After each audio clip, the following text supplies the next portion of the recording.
Roll. Mr. Calvo is absent.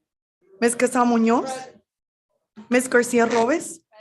Ms. Perez. Present. Mr. Rodriguez. Mr. Tumidor is absent. Mr. Zogby. Oh, he's here. Mr. Zogby. Present. Madam President, you have enough members to conduct business. Thank you. If we could please stand, face the flag, and repeat after me. With the other meeting. Okay, so we want to skip it? I don't know. Do you want to? Let's do it. Let's stand up, please. Face the flag. I pledge allegiance To the flag of the United States of America and to the republic for which it stands, one nation under God, indivisible, with liberty and justice for all. Thank you. Meeting guidelines, please. The following guidelines have been established by the City Council. All lobbyists must register with the city clerk. As a courtesy to others, please refrain from using cellular telephones or other similar electronic devices in the council chamber. A maximum of 3 speakers in favor and 3 speakers in opposition will be allowed to address the council on any one item. Each speaker's comments will be limited to 3 minutes. No signs or placards in support of or in opposition to an item or speaker shall be permitted within the council chamber.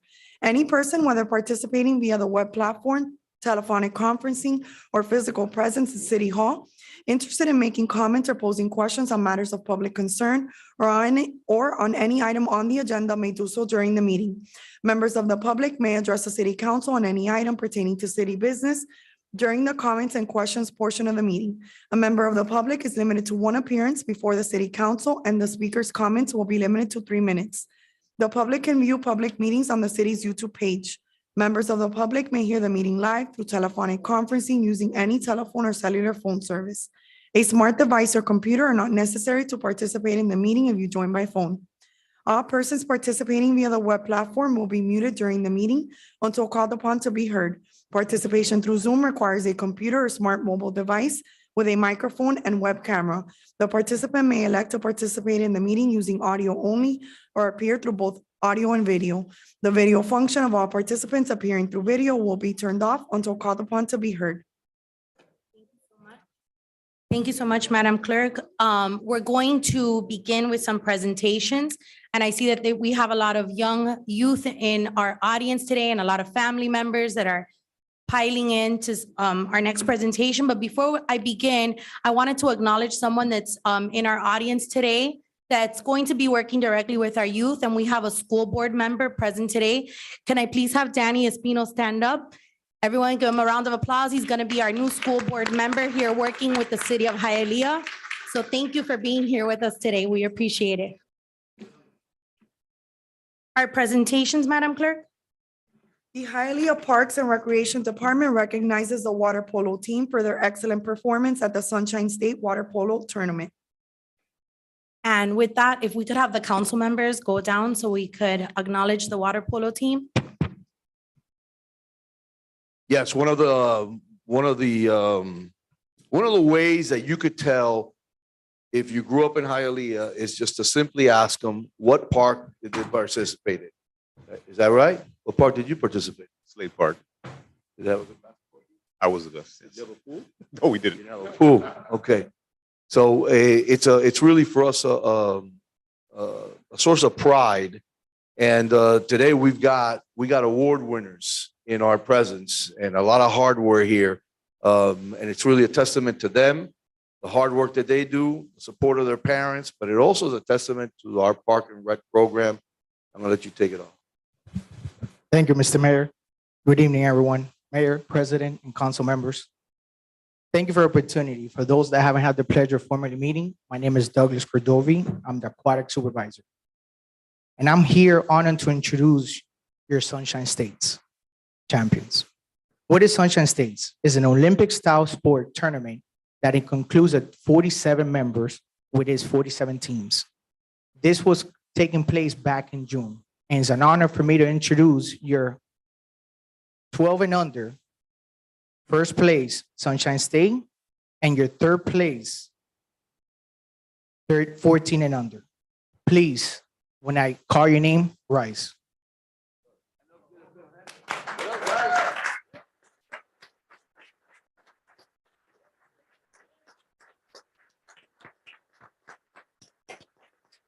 14 and under, Gabriel Arriguez. Thank you. Amaury Alonso. Josvani Marquez. Nosbel de la Puentes. David Ronaldo. Andy Puerta. Jorvi Tigro. Kevin Brancacho. Kevin Valdez. Giancarlos Hernandez. Sergio Samada. Carlos Alvarez. Kevin Montero. Juan Carlos Modera. Daniel Ranuado. If we could be honored by the members of the council and the mayor, we could recognize these great athletes with the third place medals that you're gonna have them right behind you. If we could place them, please.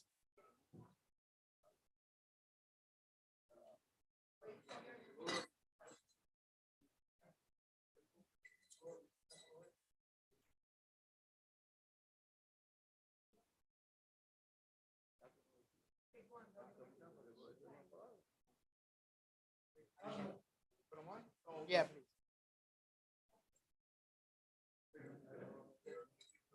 And the group of members that brought home the gold for first place.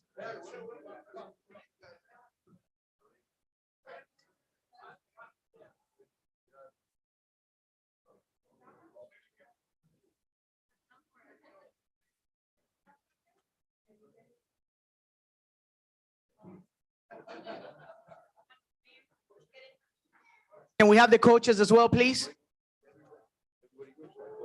No, just one person.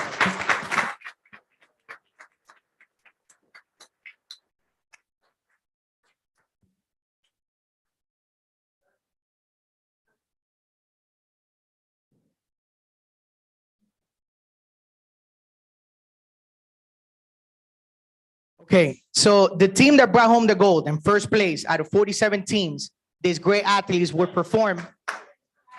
And I'm going to bring in them next.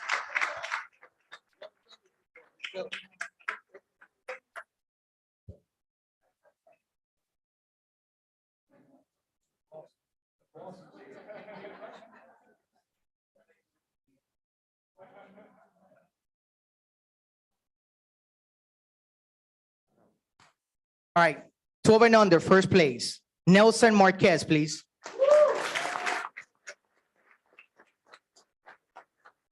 Adrian Garcia.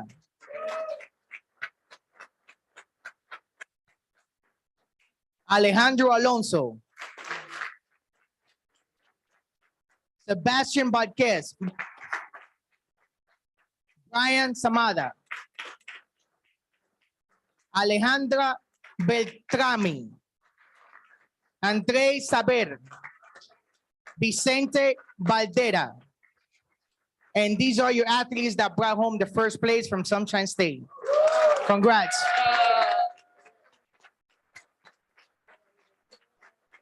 If we could have their medal, please.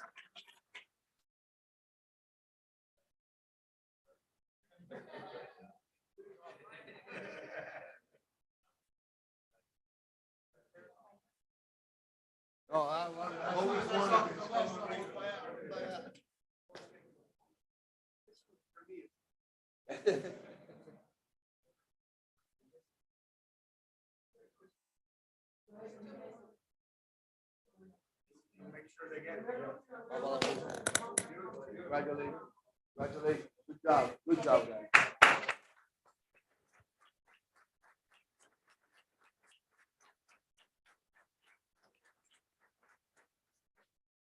Guys, stay there. I would like to take this time to recognize these great athletes, but in addition to that, the great coaching staff, which is assistant coach Robin Abrego, which is actually his birthday today. Happy birthday. Our great coach that's been out with us for many years, Alex Donis, please. Our great assistant manager, Tatiana Fernandez, can you please stand up somewhere? And we also have management team here, Helen Regalado, which has been with this team for 10 years.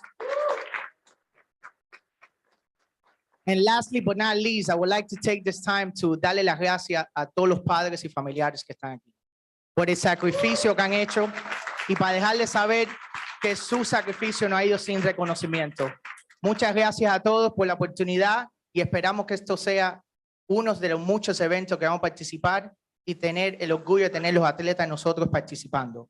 La ciudad de Hialeah es la única ciudad en lo que es en la Florida que tiene un club que sea corrido y manejado por la ciudad. Todos los clubs son privados. Es un orgullo nosotros tener esta organización aquí. So, thank you once again. If we could have everybody on board so we could take a picture, athletes, if it's okay with you.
And I think it's very important, and I want to just direct myself to you guys.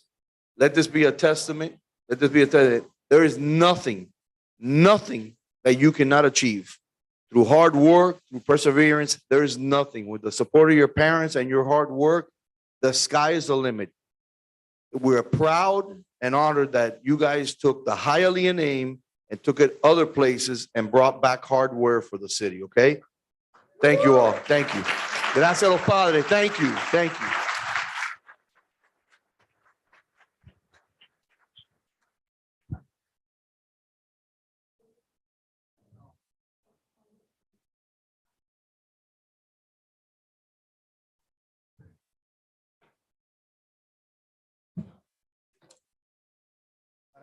Monica, focus. Bring it home.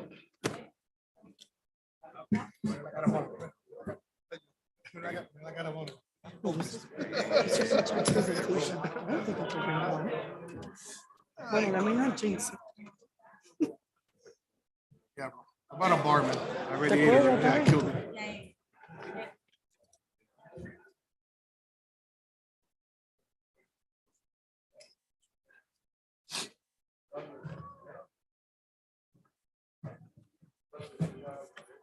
The microphone. Douglas, you have something about a gala tomorrow that you want to talk? And let me first and foremost say the hard work that he does. He's very passionate, very passionate about what he does in the parks program and specifically in the pools. And tomorrow we've got something going on that you need to tell him about. Yeah, thank you, Mr. Mayor. Once again, I would like to, we're very honored to bring back a tradition that was lost at some point in 2019. We're having our first gala since 2019. The fundraiser is going to be for the Storm Water Polo and our new members of the club, which is Synchronized Swimming. And we would love to take this time to invite you all. All the fundraiser that was going to be recuperated from that gala is going to be for your athletes, and it's all going to be for a good cause. It's going to take place tomorrow, Mylander Center. It's going to be from 6 to 10. And we definitely are looking forward to have all this familiar face there. And please don't miss out on being part of this great cause. Thank you once again. Thank you. Douglas, how do we contribute? Say it to the audience. In social media?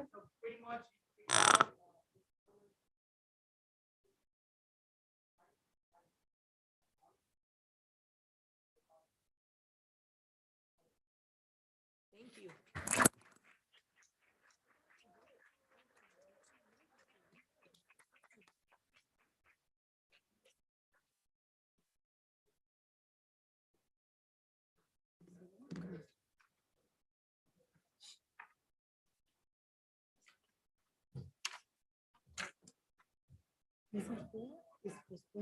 Remember. This is postponed, so you're not hearing this. Okay, this is on. You can hear a first reading, you should hear a first reading before second reading. Pero when, I mean, if you can, if you want.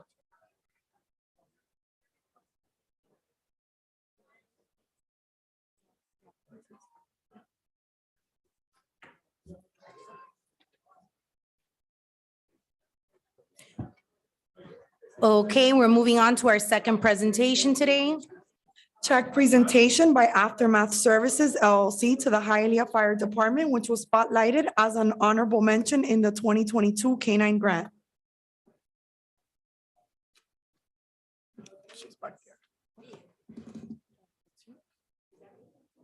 Who do we have presenting that today? I don't know, here, Vivian, send it to. Yes, are you're presenting for item B? Okay, go ahead. We're gonna allow the families to shuffle out so they Sure. can take some pictures outside. Okay. Go ahead, Councilwoman, you're recognized.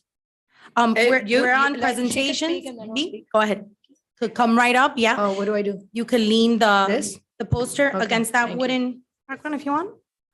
You want to show it? And then just stand at the podium.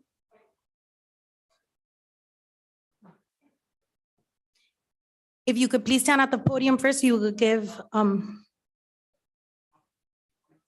yeah. Because we transmit, so if Okay, you so- don't talk there, then whoever listens doesn't know what's happening. Go My ahead. name's Nicole Hagstrom. I'm a law enforcement lead liaison with Aftermath Services. We're based out of Chicago. We have 41 shops nationwide.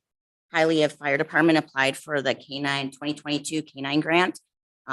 We had over 400 law enforcement fire department agencies apply nationwide, and they were chosen as an honorable mention. They were top 100. So we want to present them with a token of appreciation. And, you know, we support law enforcement fire departments nationwide. So we're here for them and to help the community. So That's so All right. kind. Thank you so much. We appreciate it. And we know that Blaze is a very important part of our Hialeah Fire Department. So thank you so much. Come on up so you could receive it up here. Mayor, did you want to go down? That's the real one. We're going down? Council, should we go down?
What this lady does, what this lady has done with her dog, is amazing. And every time that they call her, the superstar that comes out everywhere is Blaze and her handler. Blaze and his handler. So we just want to make sure that we give them everything that they need in order for them to continue. Like you've done with the hurricane and then, and everywhere else. So thank you for everything that you do.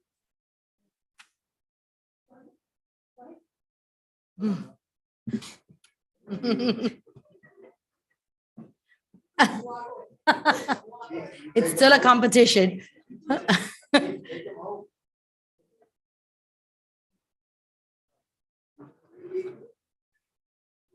Thank you so much for that. We're going to move on now to comments and questions. Do we have anyone in the audience or online that has any comments or questions tonight?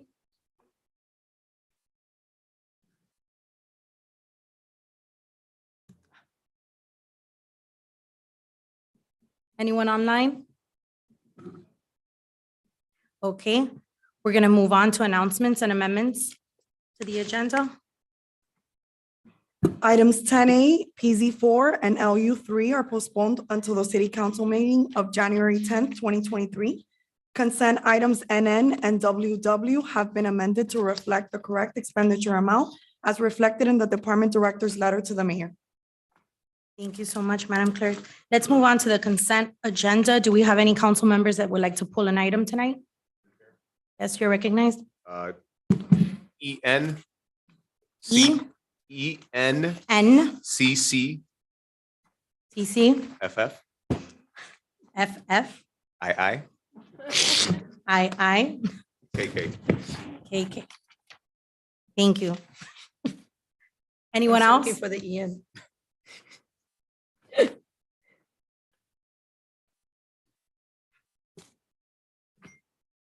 There is somebody?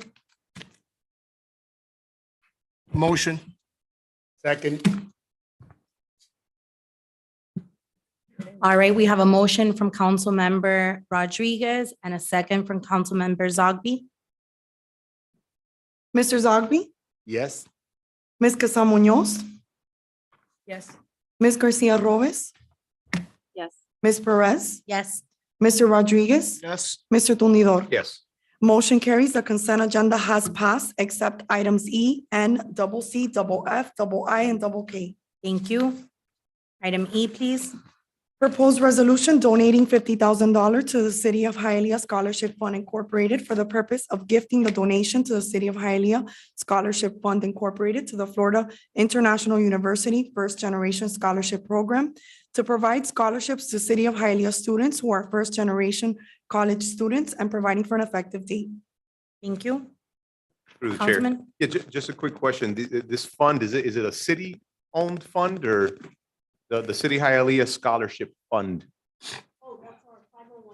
That's our 501c3. Okay, got it. And then is the 50,000, is that, we're accepting that or is that coming from us to the fund?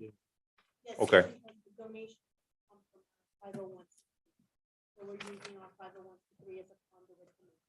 Got it. Okay, got it. Okay, all right. Well, Madam Chair, if it would be appropriate, we have Pete Garcia here from FIU. Many of us know, well, we've known Pete, his family for a long time. Pete, if you could come just to be brief and talk a little bit about the program. The former still former athletic director at FIU. Wonderful. If you could please state your name and address for the record. Pete Garcia, and my home address is 10465 Northwest 133rd Street in Hialeah Gardens. Obviously, I want to thank the mayor and the city council for having me here today. This is a project that I'm in charge now for FIU. I'm basically the second director for scholarships at FIU. So I came to the mayor and I've already done partnerships with about 4 municipalities. We have limited funds. So the way this works is I either get the state to match it. Once those funds were depleted, I get donors to match it. So this $50,000 that's coming from Hialeah and your foundation to our foundation is going to be matched 2 for 1. So it's going to become $150,000. And last year, just from the city of Hialeah, we had about 733 students, of which only 10% were able to get this assistance. These are first generation Pell Grant eligible students that are residents of the city of Hialeah. Obviously, this is dear to my heart because I grew up in Hialeah. I'm first generation, so is my brother. And I know how difficult it is and how many friends I grew up with that either started at FIU or never got to start because they couldn't afford it. They had to time, they had to help their parents, they had to help people back home, whether it's Cuba, Venezuela, Nicaragua. So I get it. The statistics show that if these students have these extra funds and they don't have this financial burden upon them, they will probably graduate in 4 to 5 years. But bottom line is they'll graduate and they're the first ones in their family to graduate. So it's a big deal. I know it's a big deal for them. My parents left Cuba. So my brother and I could study in this country because they didn't have that opportunity, and we were able to study here. So this affects the community in a positive way. It'll affect the city of Hialeah in a very positive way. Being a first generation student that graduates, like the rest of your family looks up to you. Your little cousins, your little brothers, everybody looks up to you. So we got a donor that'll match this $50,000. So it'll become $150,000. Last Very year, we were nice. able to help 73 kids, I think, out of 733. This year, we'll be able to double that. Okay. And I know that I'm working with other municipalities and they're going to do it for all 4 years and everything else. But I want to thank the mayor and the city council for doing this for these students. This is a big deal for them and it makes a huge difference. Through the chair. Sir. Pete, just two follow-ups on that. So the first one you said, a little over 700 students last year were from Hialeah that went to FIU, About 730, and 10% received the Pell Grant. 730 that were first generation and Pell Grant eligible. You have to be Pell Grant eligible. That means you demonstrate a financial need. And so last year, out of the 730 some students, only about 10% got this additional scholarship to help with their tuition for school. So this year, basically, we give them between 2,000 and 2,500 each kid because the Pell Grant covers a part of it. This will cover the other part of it. They still got to cover their books and fees and everything else. But this year, with this money, the $150,000 from the city of Hialeah, we'll be able to help about 150. And Mayor, is this recurring or is this?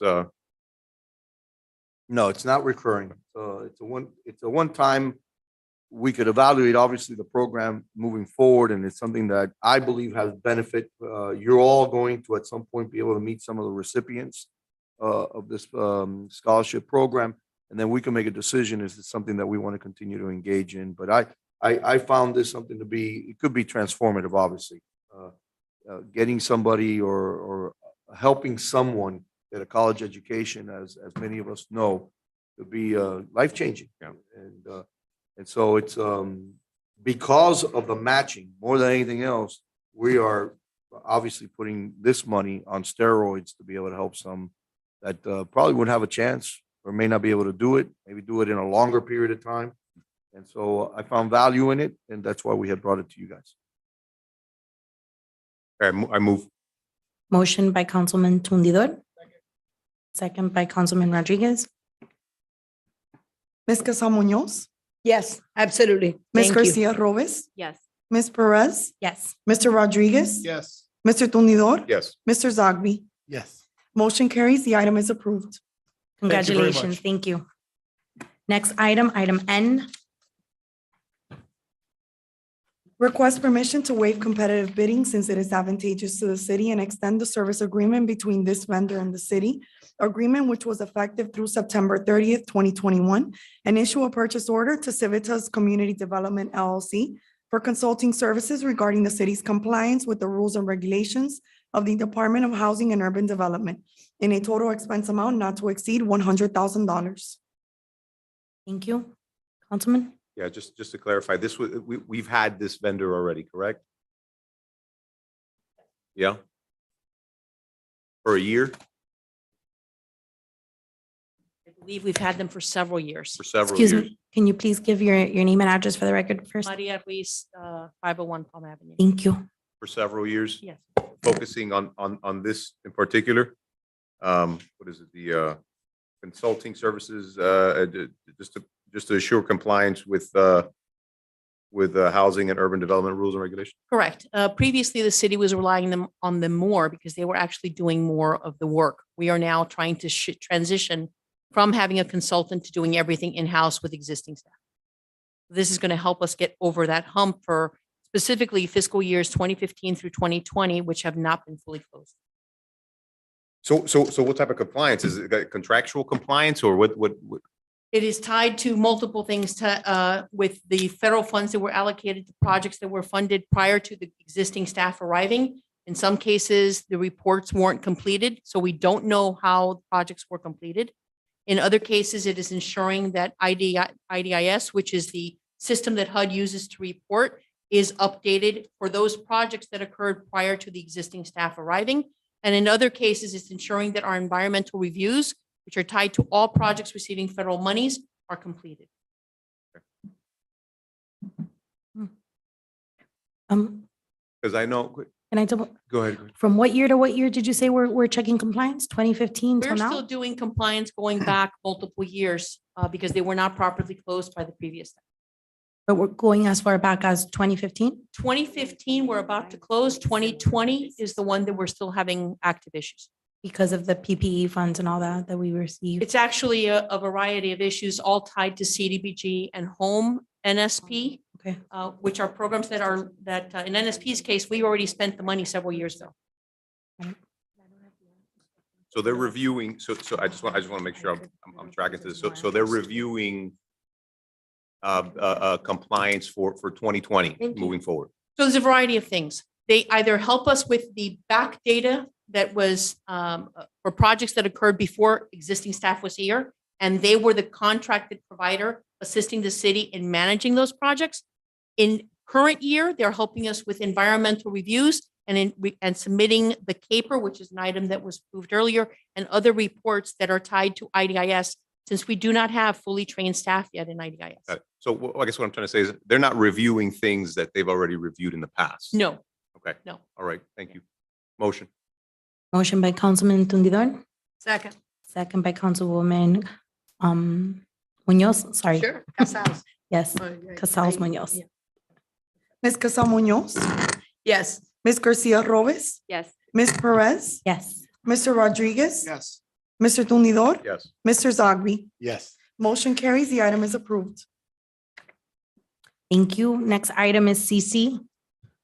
Request permission to approve a contribution to the Hialeah Housing Authority to defray the cost of transportation services to the elderly residents of the city and the Hialeah Housing Authority in a total cumulative amount not to exceed $44,000. The city has collaborated with the Hialeah Housing Authority to provide transportation services to these residents, which include transportation to social functions, events, and field trips throughout the city and the county. The funding for this expenditure is to be withdrawn from the general fund Senior Citizens Activities HHA account number 001-8500-569-812. Chair. Yes, you recognize. I just, have we always covered costs like that for transportation? Is your question directed to To the whoever, attorney or? to anyone? Yeah. Through the 501 Palm Avenue. It is our understanding that for the past 11 years, we have provided a subsidy assistance. And this is basically taking out our elderly residents that we have living in 11 buildings to dining services or to field trips. So the city does provide this subsidy for these residents. Okay. So we've always provided, The last 11 years, is Yeah. my understanding, we have provided not only the transportation, but you'll see another item on the meals. We provide meal services as well. Through the chair, You're recognized. what happened was years ago, we used to send a bus from the city to go pick up certain residents that were right next door to the housing buildings. And it made no sense whatsoever. We're having two drivers, we're having two buses going exactly to the same place, right next door to each other, to take them to one specific event. So we had made the agreement, if I'm not mistaken, we had made the agreement with housing. Since they take the bulk of them, they could include the ones that are not from the housing building, but they're from the city's buildings. And they would help us, and it would be less cost, less effective. We would have the meals from both sides at the same time. They would get together, and enjoy each other's company a little bit better. So that's what we started doing in Mylander largely. okay. And then Ruth, just for my understanding, so I could, so HHA, they have their own stream of revenue, They do. right? So, okay, so is it safe to say that the cost that they incur is greater than the It revenue? is greater Yeah. than what we are offering. Yes. Okay, and so more or our less, support. what's the loss I- on a yearly basis? I don't know, but if you look at the actual transportation, they're basically budgeting $48,000, and we're basically saying we're going to give you the same $44,000. And they're going to basically cover the balance. Oh. So I don't know what the exact amount of their transportation is. Do you think that has to do with how low some rent has been for a long time? I can't answer that. Yeah. I really don't know. All right, motion. If I may. Ms. Ruby, I just wanted to ask you a question. So on the chart that you provided, it says City of Hialeah sites activities, right? And it gives us participants. Those participants are already included with HHA and our city My participants? understanding is that it is. But we don't have how many participants we're feeding into their program or that We bus don't, but service? we would have to get that information. I don't have that information now. Is there a way for us to know how many participants We from can the city ask. are participating? I mean, I would like to just have an idea. We can bring it to the next. Thank you. I appreciate it. So we have a motion. Anybody else? Second. Second by Councilwoman Casals Munoz, sorry. We're good. Ms. Garcia Robes? Yes. Ms. Perez? Yes. Mr. Rodriguez? Yes. Mr. Tumnidor? Yes. Mr. Zogby? Yes. Ms. Casal Munoz? Yes. Motion carries. The item is approved. Thank you. Moving on. Item FF. Request permission to issue a purchase order to 10-8 Fire and Safety LLC, sole source provider to cover the cost of emergency repairs and out of warranty repairs to the city's fleet of emergency vehicles in a total expense amount not to exceed $85,000. The funding for this expenditure is to be withdrawn from the Fire Rescue Transportation Fund Repair and Maintenance Vehicles account number 109-2000-522-463. Thank you, Councilman. I don't know if maybe Ruth or Jose could answer this. I just had a quick question. Why did we redirect the funding source from ARPA to CITT? Well, that's This is GG. FF? FF, we're on FF. Oh, Councilman, you're on GG. That's reading GG instead of FF. No, they're both redirecting. I just wanted to ask Okay, regarding because the, GG is streets and FF is fire. FF is streets as well. No, I have FF fire and GG streets. Maybe I'm looking at an older agenda. Oh, is the original print? Yeah, maybe that's what it is. Pull Okay. it up online if you want. Oh, The, you know what I'm talking about, right? so you wanted streets? Yeah, so just, I Okay. think there's the same thing. Why did we change from ARPA to the CIT? Good evening, Jose Sanchez, 900 East 56th Street. There was other needs in the city and the ARPA was we could only utilize it for the stormwater component of the project. So it was worked internally to those ARPA funds were better used than other needs of the city. So we're gonna fund the project with CITT funds. Okay. What did those funds go to? Do you know? Like, what did we use it instead? The ARPA funds? Yeah.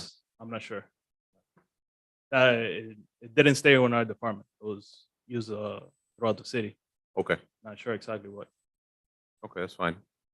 Ms. Ruby had some. The ARPA funds are being redirected to capital improvements in water and sewer. And we also have a plug-in of $4 million in our operating budget in order to balance. So we're basically redirecting those dollars for that purpose. Okay, all right, thank you. I move. Mm. Okay. Second. We have a motion by Councilman Tundidor and a second by Councilman Zogby. Ms. Perez? Yes. Mr. Rodriguez? Yes. Mr. Tumnidor? Yes. Mr. Zogby? Yes. Ms. Casal Munoz? Yes. Ms. Garcia Robes? Yes. Motion carries. The item is approved. All right, moving on to II. Request permission to approve a donation in the amount of $135,000 to the Hialeah Housing Authority to fund the Elderly Residents Meals and Supportive Services Program that is partially funded through the Alliance for Aging Grant. The city has collaborated with the Hialeah Housing Authority to provide meals, nutrition, education, and counseling as supportive services to the elderly residents of the Hialeah Housing Authority. The funding for this expenditure is to be withdrawn from the general fund Hot Lunch Program, HHA, account number 001-8500-569-813. Did I pull this one too? Yes, sir. Just, did we, you know, it's the, yeah. it is. Did we, I thought we received some funding from the state last year, This year. oh, this year? Mhm. And last year, we didn't receive any We hot meals? received, we received an funding? increased funding this year. Am I not mistaken? Mayor? I believe that's correct. Yeah. I recall the representatives coming here. Yeah, I don't know if it was to us. I thought it was to for the housing. yeah, for the housing. Yeah. Mhm. I believe it was $3 million, right? Hot meals and for new housing. Yeah. It was for housing, meals, and I believe transportation. Ruth, by any chance, do we know why, was there, did we budget less last year or something like that, that we need more money now? Oh, so this is recurring? Got it. Okay. Okay, no, that's fine. I didn't know it was recurring. Okay, thank you. Okay, I move. All right. Motion by Councilman Tundidor, second by Councilwoman Casals Munoz. Mr. Rodriguez, Yes. Mr. Tumidor, Yes. Mr. Zogby, Yes. Ms. Casa Munoz, Yes. Ms. Garcia Robes, Yes. Ms. Perez. Yes. Motion carries. The item is approved. All right, next item is KK. Proposed resolution amending the general fund, enterprise funds, special revenue funds, and capital projects funds budget for fiscal year 2023 in the amount of supplemental appropriations set forth in the attached Exhibit A. Councilman KK. Honestly, I forgot which one was that one? I'm sorry. I didn't- KK was Office of Management and Budget. Special Revenue Funds. Yeah, no, I move on that. I forgot why I pulled it. Motion to approve and by Yes. Councilman, second by who? Who seconded? Ms. Casals Munoz. Mr. Tumidor, Yes. Mr. Zogby, Yes. Ms. Casa Munoz, Yes. Ms. Garcia Robes, Yes. Ms. Perez. Yes. Mr. Rodriguez. Yes. Motion carries. The item is approved.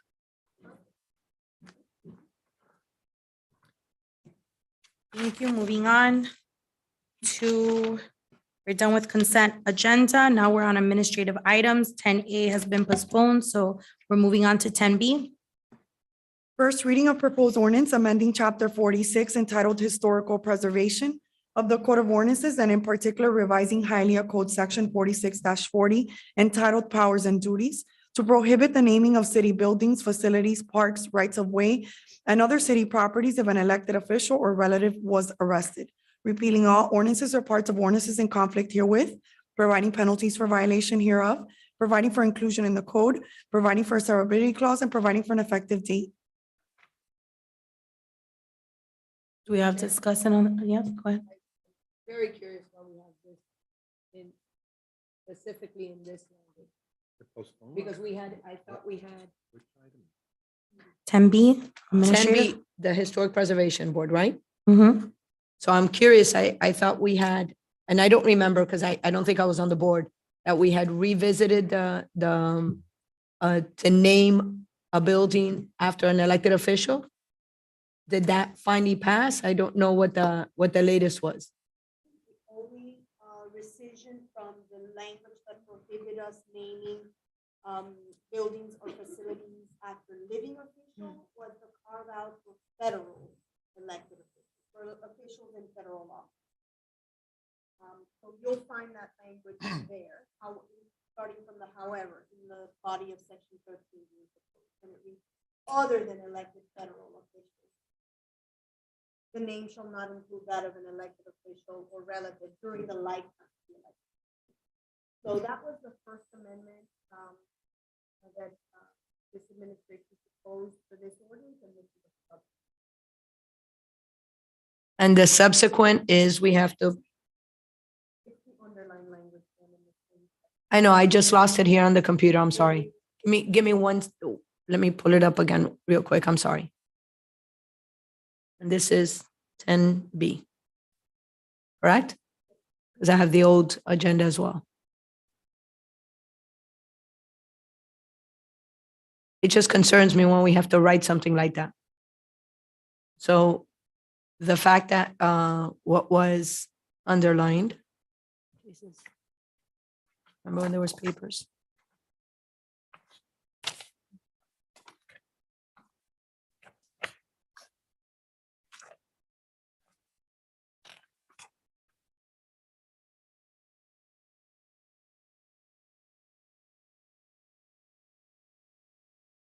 Well, so we have to, we had to include that when we're going to name something, we don't do a little bit of research before we decide to name something that we would have to like not realize that they were arrested at one time? You don't suppose you ever, the recommendations on the By the council member. Right. You know, a person's accomplishment. If I may, I have a Yes. question. Is this gonna go back now? Do we have to research now all the signage that we've put and see if they have a record and take it down? Is it gonna, Oh, wow, good question. how is this gonna work? Well, I suppose that it's all ordinances are passed prospectively. But if you have a concern about any existing named facilities, I suppose that we can review that. On a case-by-case basis.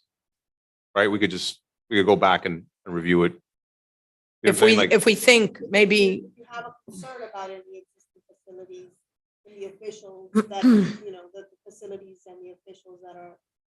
Can that open us up to, I don't know, some repercussions? I That think it's they- your prerogative to name your building as you wish. I don't think there's gonna be any repercussions for Correct. not naming something after a person No, who may have. run Taking it afoul. down, taking Well, something down that that would- is that already would, up. you know, We've that done would be that. really, yeah, I mean, I think that would be the prerogative of the city council Right. and the mayor in collaboration.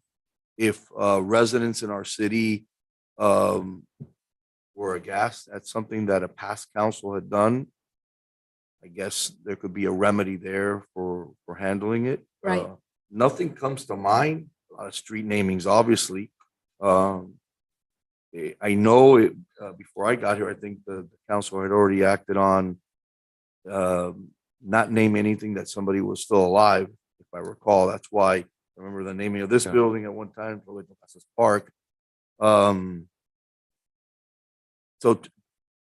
Look, to me, it's really a protective mechanism. We've seen in the past, elected bodies name something after somebody and it go awry when we find out the person was a drug dealer or the person did this or did that. And then the community obviously gets aghast when something like that happens. So to me, it's a protective measure. People come to us all the time, asking us to name things for loved ones and right, Through through the chair. Yeah, I see this as a safeguard. I think at the end of the day, we could always have that conversation and down the line, if, you know, things got to change and things change, but I see it as a necessary safeguard. I don't know the line in between. So if they committed the crime after and they were arrested after, the signage was already up, then we could still revoke it after. Sure, man, I think this is a matter of the prerogative of the council. You can name and rename a building as you wish. I was just curious if we were about to name something and found out that somebody was like arrested or, You wanted the After. inside scoop. yeah, Got it. after. I'm just curious, no, what happens is whenever we do something like this, it's for a reason. Right. And that's why I'm asking specifically if there's a reason, like Mhm. tomorrow, we're gonna like remove somebody's name, are we gonna be shocked or can we know about it today? That type of thing. We won't be shocked. There is no Yeah. intent here to remove anything from anybody's. Councilman any Calvo buildings. hasn't been arrested yet, so the water department. Wow. Strike that from the record, please. I move. Okay. We have a motion from Second. Councilman Tundidor and a second from Councilwoman Casals Munoz.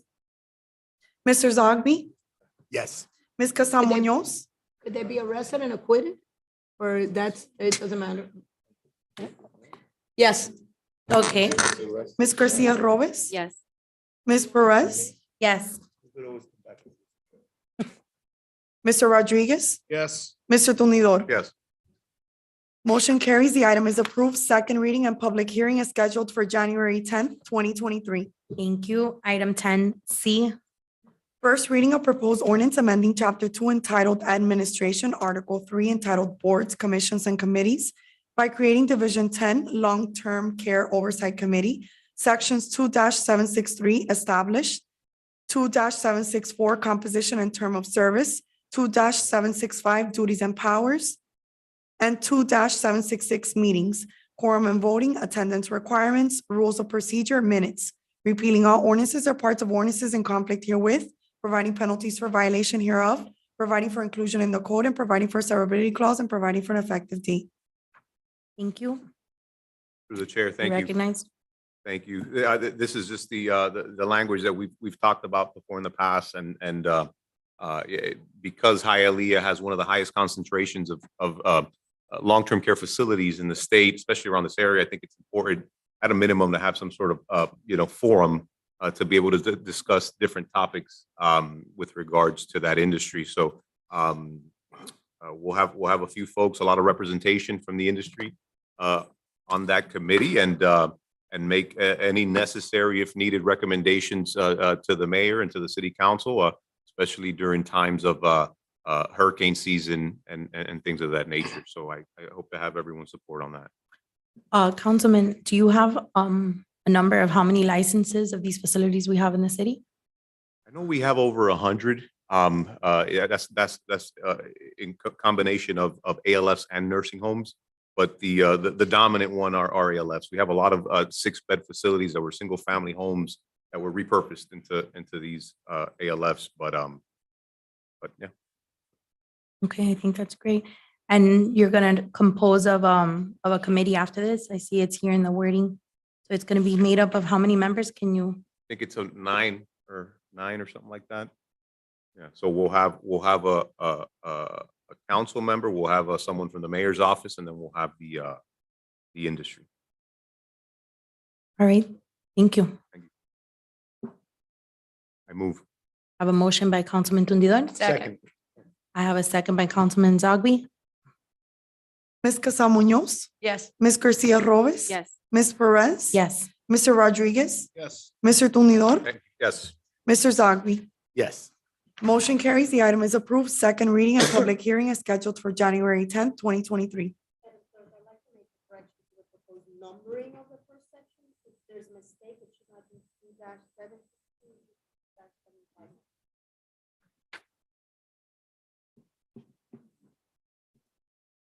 Got it. Thank you. All right, moving on to board appointments. We have 11A. Yes, Madam President, I move that the board, the council review and adopt a resolution appointing Francisco Perez to the Veterans Affairs Board of the City of Hialeah for a 2-year term ending December 13th, 2024. Francisco, you're here. He is here, yes. I had the pleasure to meet Francisco Perez. We figured out that we're family. And he's, no, I'm just kidding. He has the last name. And he is a veteran. He's a veteran himself. I'm kidding. He is a veteran, so it's much needed to have someone representing the voices of the veterans on our Veterans Board. So thank you, Mayor, for selecting such a wonderful member on our Veterans Board. I'm so happy to have met him and to have him here. You have some words that you would like to say? Name and address first for the record. Francisco Miguel Perez, 1343 West 79th Street, Hialeah, Florida. I was at the last city council meeting and I heard the mayor say that we needed people on the Veterans Affairs Board. I was in the military, active duty and reserve for 26 years. Thank you. Yes, thank you for your Thank you for your service. service. I'm a Desert Storm veteran, and I am a disabled veteran. I use the VA facilities quite often, and I just want to give to my community. It's wonderful. Thank you so much. And with you being nominated tonight, which I have no doubt that the council will vote you in, you're now going to be the third body within the Veterans Affairs Board. So we're still missing a fourth to be active, just in case anyone else here wants to nominate anybody. Actually, I wanted to ask your family member here that's speaking. If he One knows of the anyone things else. that I have always had a member in the Veterans Board, and the member I always wanted it to be an actual veteran. We've had a lot of people that are interested that have the best hearts in the world, but I always want to appoint a veteran. So I'm asking you if you have a veteran that lives in the city of Hialeah that would like to serve as you want to serve on the board. I would love for you to give me their information so I could place somebody again on the board nominated by me that happens to be a veteran as well. I do not, Okay. actually, not in the city of Hialeah. That's what I'm looking for. So that's why I haven't nominated anybody. I know I've spoken with you, Council President, about it. But I would be motivated to help you find someone Thank you. so that we can complete our board and get to work. Absolutely. I would love that. I would love that. Unfortunately, with the one that I was going to put is on another board and he doesn't feel comfortable being on two boards at one time. So I would love that. Thank you. Thank you. Welcome. Motion. Second. Motion by Councilman Tundidor and second by Councilwoman Casals Munoz. Ms. Casal Munoz? Yes, absolutely. Ms. Garcia Robes? Yes. Ms. Perez? Yes. Mr. Rodriguez? Yes. Mr. Tundidor? Yes. Mr. Zogby? Yes. Motion carries. The item is approved. Thank you. Thank you very much. Congratulations and thank you so much for your service. Thank you, Mayor, for selecting. Thank you. Okay, moving on to unfinished business. We have an item for discussion. Water and Sewer Pilot Program Flyer. Council, well, you got it up on your screen there, and I Mhm. believe it may have been already part of your packet. Yeah, perfect. So we wanted to submit it to you. The idea is that this would go out, if I'm not mistaken, in this month's water bill. You can. Okay, so flyer this month and then in next month's water bill. And the idea will probably in the second week of January, do a press conference to announce the program. So if you just focus on the water one, try to be specific, try to create some criteria so that we have folks that are in need are the ones to apply. As we had stated during the budget, we're going to limit the funds. This is a pilot program that'll be up for review. And we can measure the popularity of the program and whatnot. But we wanted to create some parameters. We wanted you to have eyes on and by all means, open to suggestions that we could tweak at this point if we need to. But this is ready to go. Any discussion? I have a question, if Yeah. I may.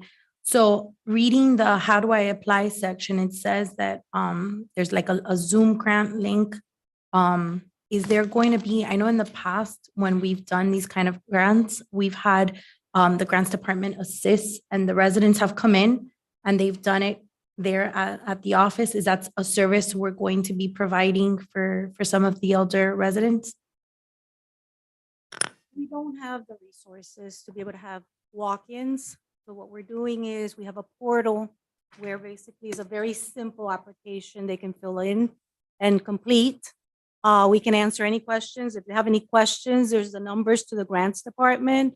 But when we talked about it amongst ourselves, we just don't have the amount of staff that it would take to support having a lot of walk-ins. We wouldn't be able to maybe offer at our libraries where we have the computers, maybe offer a 3-day period where residents could come in and we could assist them through our library program. So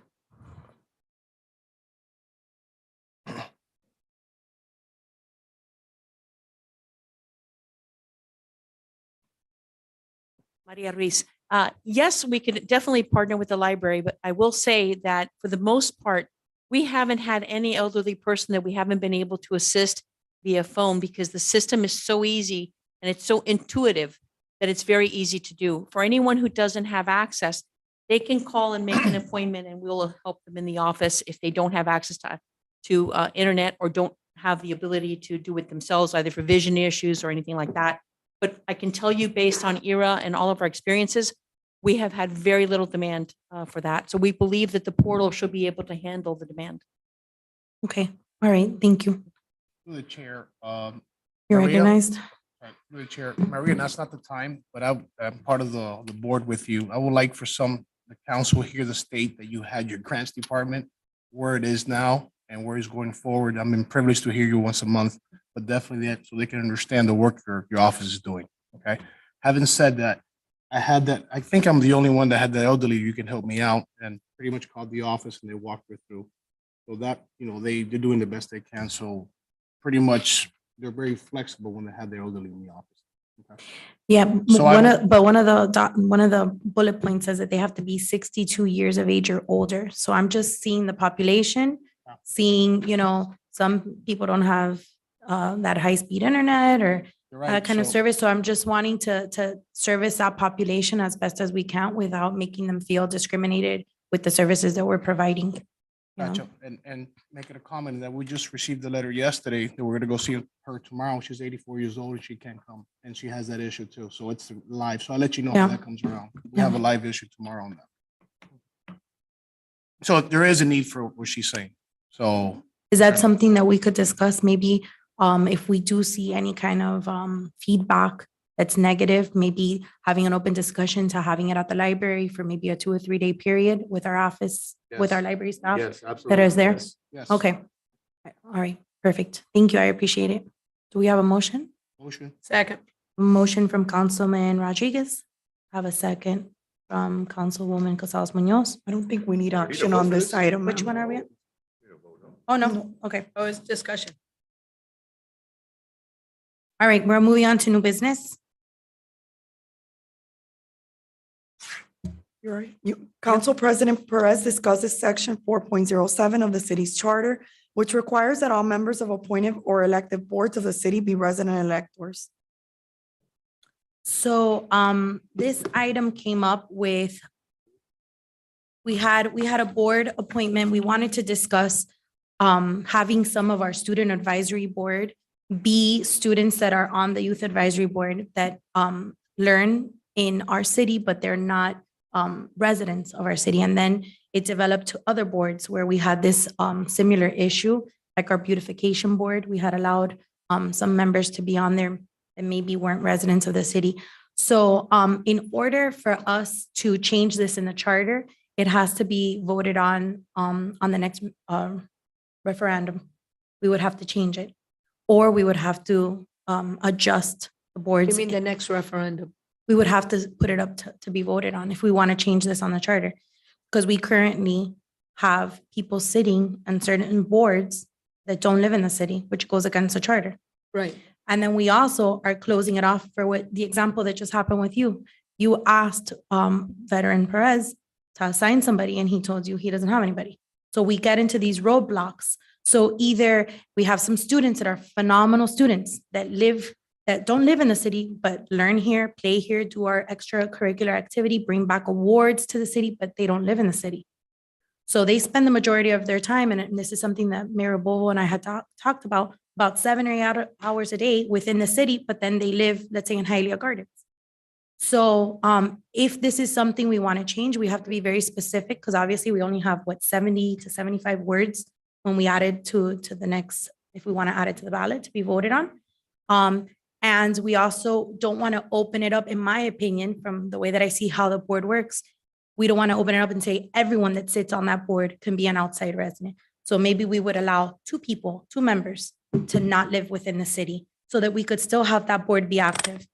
I would like to bring it up to the council and see what you guys, what's your feedback, what you believe, Mayor. I don't know. I know we discussed this and our hands are tied in certain situations. Through the chair.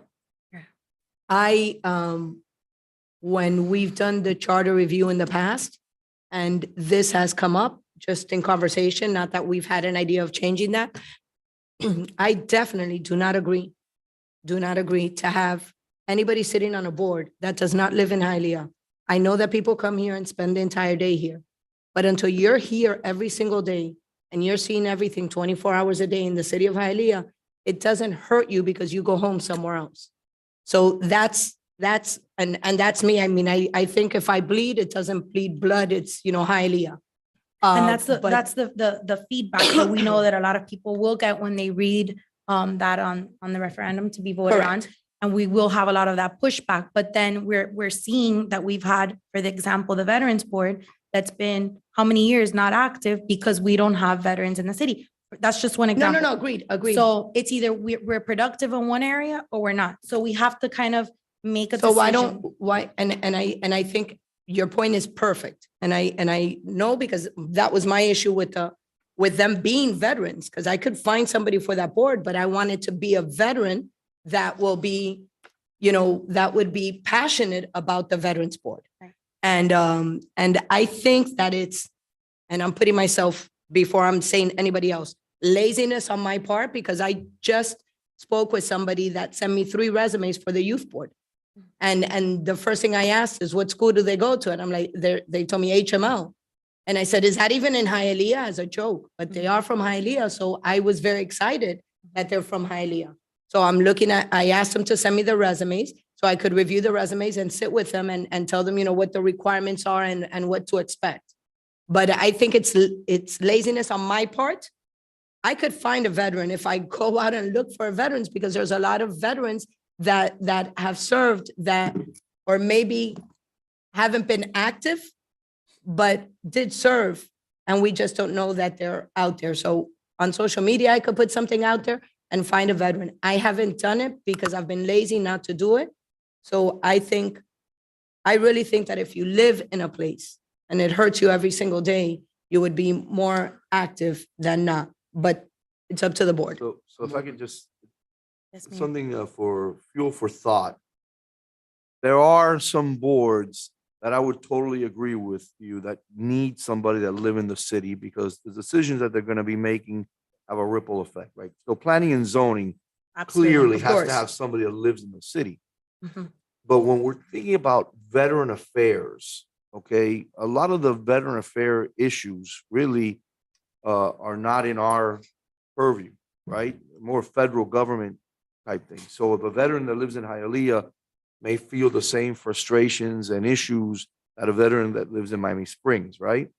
So perhaps flexibility, unless the items that they're going to be asked to look at are just particular to the city of Hialeah. And off the top of my head, I can't think of one that might be, Neither can I. okay?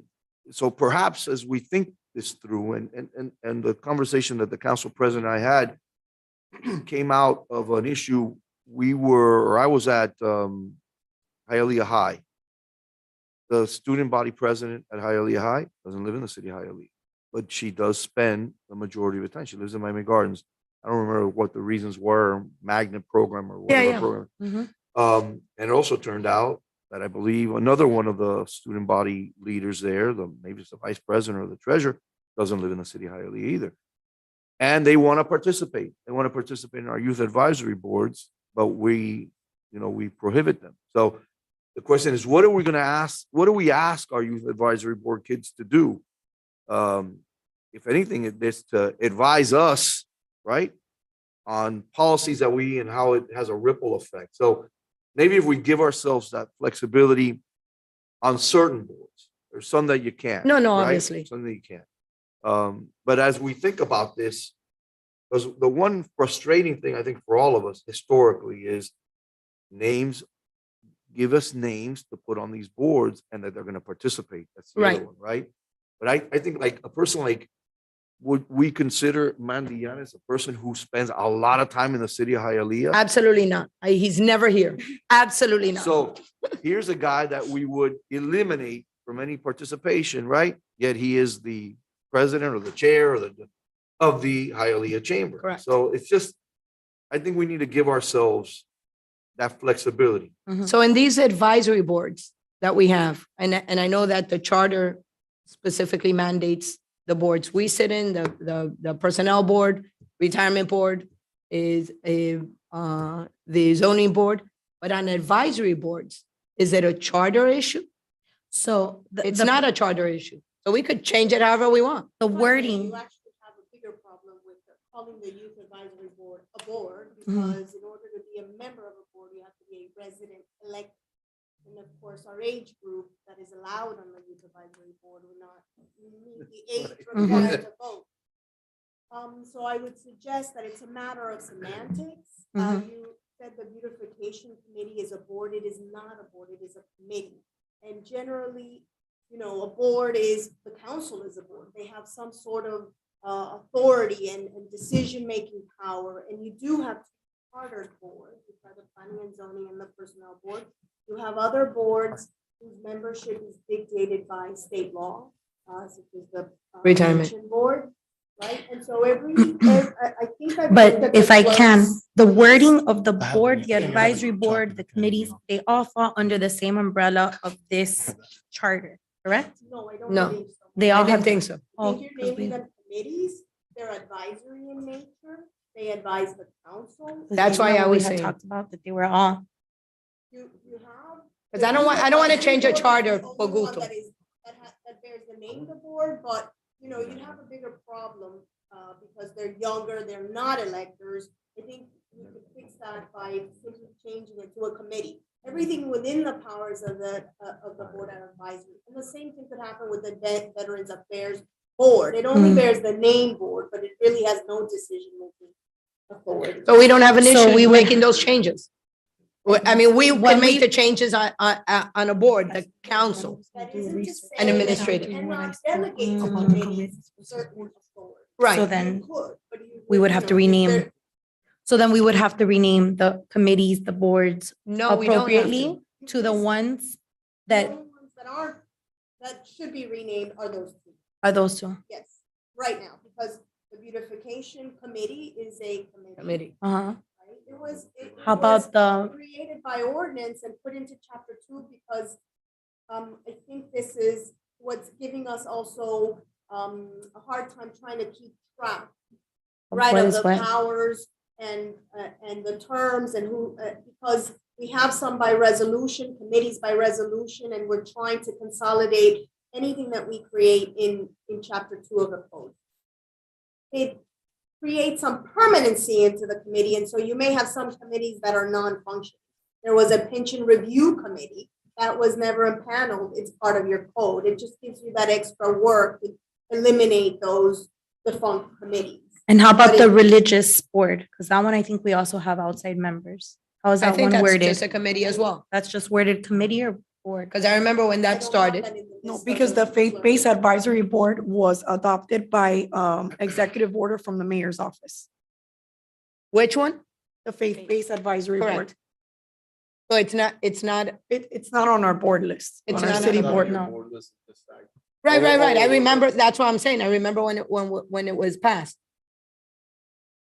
Okay, all right, thank Okay, so you. we don't have an issue with the, if we're going to change our charter and we're gonna go to the residents, I feel that it should be something significantly important to bring it to the residents, so they could tell us you're wrong or yes, you're right.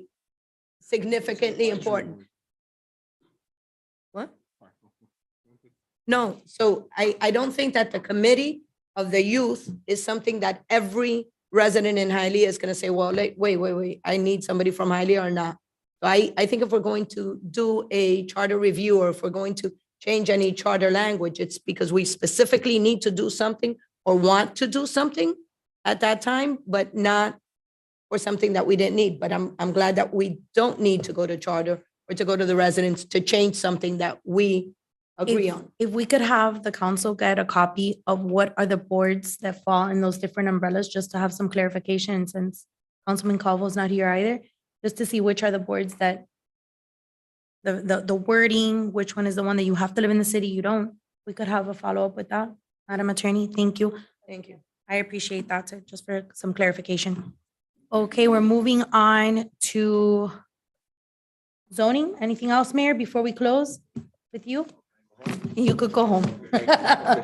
Thank you to everyone else that was here Uh, today. Yes, one Um, last thing. yes, This one will be the second. last meeting before the Christmas break, so I want to make sure, I am assuming I'm going to see many of you before that, but I want to wish all of you a very Merry Christmas and a very prosperous New Year. And I look forward to all the work that we have ahead Coming of up. us, okay? Thank you. So we're gonna ask everybody as they're leaving, the employees, if they heard what you just said.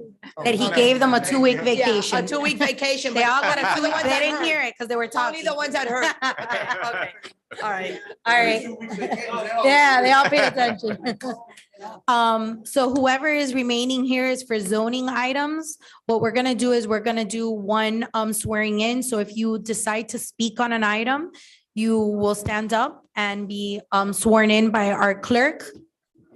Dan, any news? Yes. She won? Yeah. Oh, wow.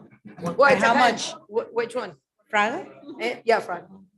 It doesn't matter. By one vote, I'm happy. It was more, right? All right, whoever's gonna speak, si van a hablar en zoning, se necesitan parar. Do you swear or affirm that the evidence you're about to Raise give your is the right hand. truth, the whole truth, and nothing but the truth, so help you God? If so, say I do. Las personas que quisieran prestar sus opiniones delante de esta junta, por favor póngase de pie y álcese las manos derechas. Usted jura o afirma que el testimonio que vas a dar será la verdad, toda la verdad y únicamente la verdad y que Dios sea tu testigo. Por favor, Are you diga que sworn sí in? si la respuesta es afirmativa. You swearing in? Let the record reflect that all have responded in the affirmative. En el archivo público contestará que todos han respondido afirmativamente. I have a request. We have 2 items that the representative needs to be read first. They have a prior engagement. So to move up PZ7 and PZ10, do I have any counsel that objects to that? Can we find out who they are first? No, I'm joking. That's fine. Do we have any counsel Yeah. objection to that? No, no. All right. If we can begin with PZ7. First reading of proposed ordinance rezoning property located at 1261 Southeast 8th Court from R1 One Family District to R32 Multiple Family District, granting a variance permit to allow 2 residential units on the ground floor where residential units are allowed above the ground floor. Allow 12 residential units with an area of 720 square feet where 850 square feet is the minimum required, and only 10% of the units 2 units may have an area of 600 square feet. Allow an 11-foot front setback where 10 feet built to line are required. Allow 8% pervious area where 30% pervious area is the minimum required. And allow 50 parking spaces where 71 parking spaces are required.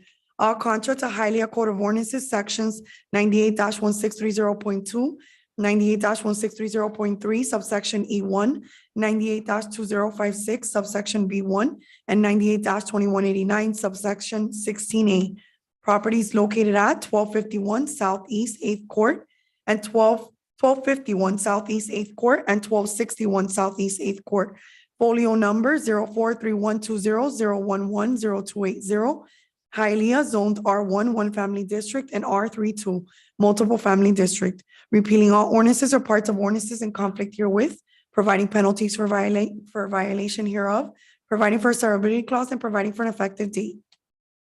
Hi, can I have your name and address for the record, please? Danny Espino from the law firm of Burkell, Riddell, Fernandez, Larkin, and Tapanis, 200 South Biscayne Boulevard, Suite 300. Good evening, Council President, and evening. council members. How are you?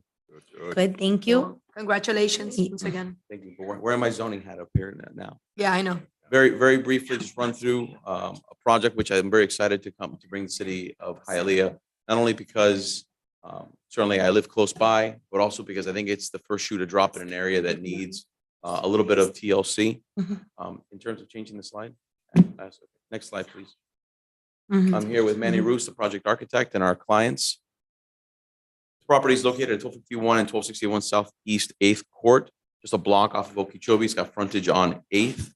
It's about half an acre in size. It's actually a little bit more than half an acre, 0.64 acres. Next slide, please. Interestingly enough, the land use is unified. It's 2 properties, but 3 folios. And then you can see in the box, the land use is all medium density residential. If you look at the next slide, though, the zoning is actually incongruent with the land use. You see, you've got already R32, and then you've got the R1 box. Our intent essentially is to do 2 things tonight. Ask for your approval on the rezoning for the R1 so that it matches all together, and then ask for a couple modest variances that will ultimately get to the project that we're going to present to you. Also, next slide, please. You'll notice that they're all within the neighborhood business district zone 3. So it's ready for intensification for that area. Next slide, please. The existing conditions, unfortunately, are less than stellar. The area is exactly what you want for revitalization in this sort. This is going to bring a mixed-use project, so you'll have a retail component with a captured audience of residential. It's going to be a good transition between the more intense corridor of Okeechobee and the residential that comes behind. Slide, please. I'll bring Manny to talk about the project, but here it is. It's a very modest 4-story project with commercial on the first floor and residential above. Bless you. The residential above is 7 units per floor. And even in such a small project with 30 units, there's still a mix of units. So you'll have, one of the variances we'll be requesting is 2 ground floor units in the rear, where essentially retail does not have a chance to survive. The retail in this area is going to be a challenge, as it is commercial is going to be a challenge. But so we're asking the council, one thing to permit is 2 ground floor residential units, which will be ADA accessible. And as you go up, there'll be a mix of larger units and smaller units, accounting for a broader cross section of residential. Manny, why don't you run us through the project a little bit? Good evening, Manny Rose Architect. Office is at 18501 Pines Boulevard, Suite 342, Pembroke Pines, Florida. Again, we have another one of our projects that are coming up in the city of Hialeah, which we're very proud to do. And like the gentleman, the attorney was stating, it's basically a change in the area for the better. The fact that we have 2 ADA units on the ground floor will facilitate a lot of accessibility issues for the parties that are under ADA constraints. So basically, we have a very nice project that we would like the board review and give us their approval. We basically are wanting to change the area as much as we can. Thank you very much. Thank you. Through the chair? Yes, you're recognized. I have a question and I apologize, but I'm looking at the computer and it's giving me 2 different addresses. Is it the corner, because I'm seeing the corner here, is it the one that's the corner that's like U shape? Can you go back to the map where it shows map? the You could show boxed me. off property? So it's right, it's not the That- corner, the that corner is one. the church. It's just south of the church, those 3 parcels. Which 3 parcels? Because Okay, so that's see the different ye- colors. The yellow, the orange surrounded by a yellow line. You have the Got blue. it, got it. Yeah, Okay, the blue is the church, okay. the red is the motel, and then in between are the 3 Right. parcels that are going to comprise the project. What church Okay. is that? Wait, it's right here. You know, I did not write the name of the church. I'll tell you in 1 second because it's right in front of me. Wow. Oh, excellent, excellent. There we go. Wow. That's what I was gonna say. That was on Interesting. Final Jeopardy last night. Okay. So And can you do me a favor? Can you go back to the image where it shows where the parking is for that first floor? yeah, well, For the actually, I'm about to commercial? show you the site plan. You can 2 more. So here's the Okay. site plan for it. Thank you. Where first thing I'll draw your attention is the other zoned uses around it. You can see where there's commercial, higher density in the rear, and then already R32. So essentially, this is kind of filling in that gap. But you could see an internal driveway that comes in on the right side of your screen. You have an internal circulation path that then exits on the left side of the screen, and parking throughout. Now, one thing to note is there is a modest request for a parking variance. What it does is take into account the internal capture had by the mix of uses. That is, when the retail needs it, most times the residential doesn't need it as much. And in the evening, when the retail is winding down or shut down completely, or the commercial rather, then that's when there's additional residential parking.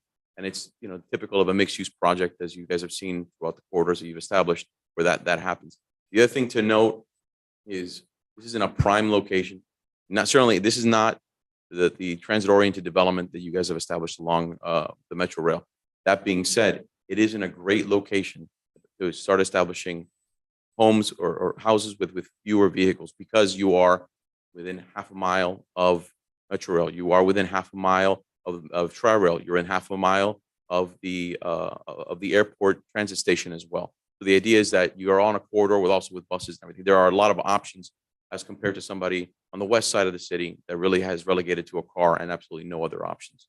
So through the chair, You're recognized. I'm all for development. I like the idea. I do have a challenge with the parking. It is a concern all through the city right Of course. now. This is an area that does not have much traffic in the back, but there's a lot of traffic in Okeechobee. Again, that's just what I'm offering you right now, and I see problem and challenge with this particular parking, because knowing my Hialeah people, we got a problem. Okay, so as far as the parking, because transit, you're gonna have, as I said in the council, and I also was 3 years on the board, I have approved this before, and I regret it. Doesn't mean that we're, so I'm just giving you the concept of the mixed-use parking. I seen, Deborah, that area has also the hotels here. I see parking all across the street up here too. Just giving you my information. Through the chair. You're recognized. Yeah, I hear what you're saying. I think though, this is a strategic area. We have, I think the county might expand, their RTZ or smart plan throughout Okeechobee. You have 112 on the side there. I think that that's an area that could need something like this, especially if we want to be able to revitalize that part of town. So I move on this project. And Mr. Espino, is there street parking Yeah, on there? There is, There is, right? So that alleviates it, Councilman. There is some street parking in that location. I was trying to pull up. Yeah, through the chair, I don't see it. See if it loads here. Yeah. Where the park, right. There's across the street, there's also the park, there's park across. So guys, I'm a motion. We're good. I'm just letting you know concerns as far as the parking in the future. I'm just letting. I think the other thing to note is that because this is going to bring a variety of residents to this site, that is different types of individuals. You'll have them on either side of the spectrum. You'll have potentially young families or single individuals. You might have elderly that don't qualify for any other kind of program. And then you're gonna have somewhere in the middle. The idea is that variety of unit type is gonna bring a variety of residents to it that will contribute to the parking solution. Got it. But no, there is no. And just running through it again, just go just 2 more slides. Well, that's the ground floor. The There's blue a, are the- I'm sorry, just to clarify, it's called Park Drive. On Park Drive, there's parking on the edge of the street there. correct. Only about 3 or 4, Monica. I didn't see any here. So just, There's a lot more, yeah. there's more, I mean, the back of the Yeah. hotel, you can park there, but There's And then 1, somebody else's 2, property. 3, 4, 5, 6. we're gonna go through the process. This is the Yeah, beginning no, stage. this is the This beginning. The beginning Right. stage. Absolutely. We're going motion. Sure. This is at walking distance from the market Deborah, station. I'm sorry. Uh, Your name so that we Deborah can know. Storch, planning and zoning official, Thank you. 501 Palm Avenue. Sorry, Eh, sorry, Monica. This is at walking distance from the Hialeah Market POD. So some people might, for example, if someone works at the airport, maybe they walk 3 blocks and they take the train to go to the Right. airport, or they can go north and go to the Metro Rail station. And the arrangement for the number of cars that they have, they can provide 2 parking spaces for each 2-bedroom unit, 1 parking space for the 1-bedroom unit, and they still have 14 spaces open that during the day can be used by the commercial, that we are restricting the commercial to activities that are for daily use, like a cleaner, a beauty salon, and not medical offices or a daycare that has a lot of parking demand. So I think it will work, because Okay. at night, those 14 parking spaces may be used by the residents or the guests. Visitors. And also there is you have a park across the street, and the other block where now there is a motel and something related to automotive uses, that will be completely redeveloped with something that will complement this use. Going back to the parking, it's gonna be 2 parking. 2 for the bedroom. 2-bedroom, 1 for the 1-bedroom, and 14 spaces open. Extra. So the 1-bedroom usually is the couple. We usually have 2 cars. You see when the challenges start. coming. Well, what they do in this type of, I don't know if this will be rental. Yeah. Well, what they do, as in other developments, when they sign the leases, they say you can only have 1 car because we will provide you parking for 1 car. So 1 bedroom, 1 car, 2 bedrooms, 2 cars. Sometimes they might have only 1. And How many bedrooms and how many two? There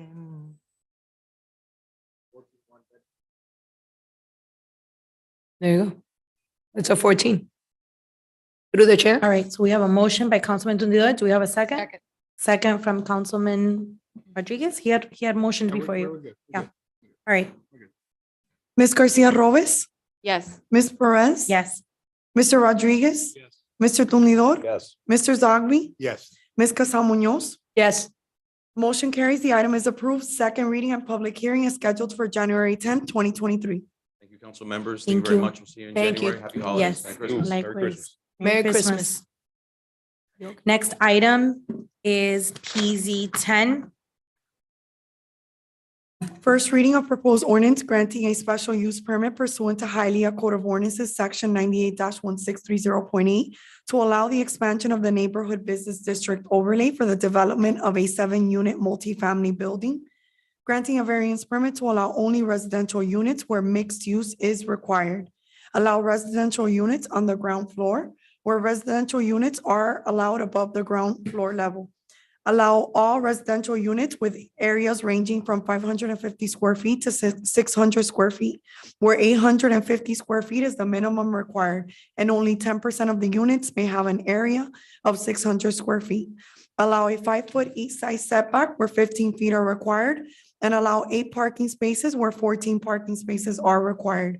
All contrary to Hialeah Code of Ordinances, sections 98-1630.1, 98-1630.2, 98-1630.3 subsection E2, and 98-2189 subsection 16A. Property located at 65 West 7th Street, Hialeah, zoned R3D, multifamily district. Repealing all ordinances or parts of ordinances in conflict herewith, providing penalties for violation hereof, providing for a severability clause, and providing for an effective date. Name and address for the record, please. Good evening, Madam President, members of the council, Miguel Abad with Capital City Consulting on behalf of RHM Development. Thank you for your time. This is for the property located at 65 West 7th Street. So this property was a dilapidated structure. The owner went ahead and recently demolished it. And what we're doing here today is that we're respectfully requesting this parcel for MBD for the development of a 7-unit multifamily mixed use. The intent here is to encourage our young professionals, our first responders, educators to live and work in the city of Hialeah. So, to live here at an affordable price. The owner's committed to do this per workforce housing guidelines. So with that, I ask for your favorable support on this item. I think today's your first time, right? Before is the my- city of it is- it Hialeah, is so my we first welcome you time. here, Very Mr. careful how Pat. you ask that question. And the address that you provided, was it the property address? No, the address that I provided, sorry. Was your office? Yes, 235 Catalona Avenue. Thank you. So welcome. Do we have any questions on the property? Through the chair, yeah, I have an extensive list of questions. Mr. Abad, so they want to do 7 units, you said? That's correct, sir. How many parking spots? 8. Okay. What type of units are they? Are they 1-1s, 2-2s, 5-3s? I could get that for you. Oh. So I don't have the answer Fine. off the top of my head. Who's this is on 7th Street. And that area is multifamily home, Deborah, right? All That's throughout there, correct. yeah? Property that's there right now, I believe is, no? Which, with this, That they have 1 story, that they have 8 units, that they have the parking in the front, backing up to Mhm. the street. How they go to 8 units is because they were developed before we had the land uses and the density limitation. Okay. So by allowing this to be redeveloped, you're giving an incentive to the others that own those old buildings to redevelop. If not, who's going to demolish a building where they have 8 units to build 4 units? So they came up with a nice design. It's true, the parking is short, but at least you will have some renewal. It's 1-bedroom apartment, or very small apartment. Yeah. and how Okay. many units did you say there were? 7, right? 7. 7. So I think this could be like a model or a prototype to encourage people to redevelop all those areas. And we are getting rid of the backup parking and we are modernizing that type of thing. Well, we'll see how it goes with this conversation with Mr. Abad now. So, And are we gonna keep the street parking that's there in front of the property or no? Yeah. Okay. Is it that little tiny house they are, that's, they are, they that's, are, yeah. that's gray with the windows, or is it that? I don't know which property. Oh, okay. Oh, Isn't that a okay. historic? It's not a historic house, I checked. Okay. All right. Thank you. Do we have a motion? We have a motion by Councilman Rodriguez. We have a second by Councilman Zogby. Isn't there Indian burial? No? Ms. Perez, Spotted white Yes. owl. We have to mitigate that property. I think it's not up to code. Mr. Rodriguez, Yes. Mr. Tumidor, Yes. Mr. Zogby, Yes. Ms. Casa Munoz, Ms. Garcia Robes. Yes. Motion carries. The item is approved. Second reading and public hearing is scheduled for January 10th, 2023. So we'll see you then. Thank you. Happy holidays. Merry Christmas. Merry to you guys. Christmas. Thank you. Two. All right, moving on. We're on to item PZ1. Yep. Second reading and public hearing of proposed ordinance vacating, closing, and abandoning for public use the right-of-way located on Southeast 10th Court between Southeast 10th Street and Southeast 11th Street, repealing all ordinances or parts of ordinances in conflict herewith, providing penalties for violation hereof, providing for a severability clause, and providing for an effective date. Hi, good evening. Name and address for the record, please. Alejandro Arias, 71 Brickell Avenue. Good evening, council members. Evening. This particular item really is a technical cleanup item of an approval from August with respect to a major TOD project that was approved in the Market Station District. This site is 2 acres just northeast of the Home Depot, located on Southeast 12th Street and just west of the Hialeah Tri-Rail Market Station. With respect to this project, what they're seeking now is just the vacation of a portion of Southeast 10th Court and Southeast 11th Court. Yep.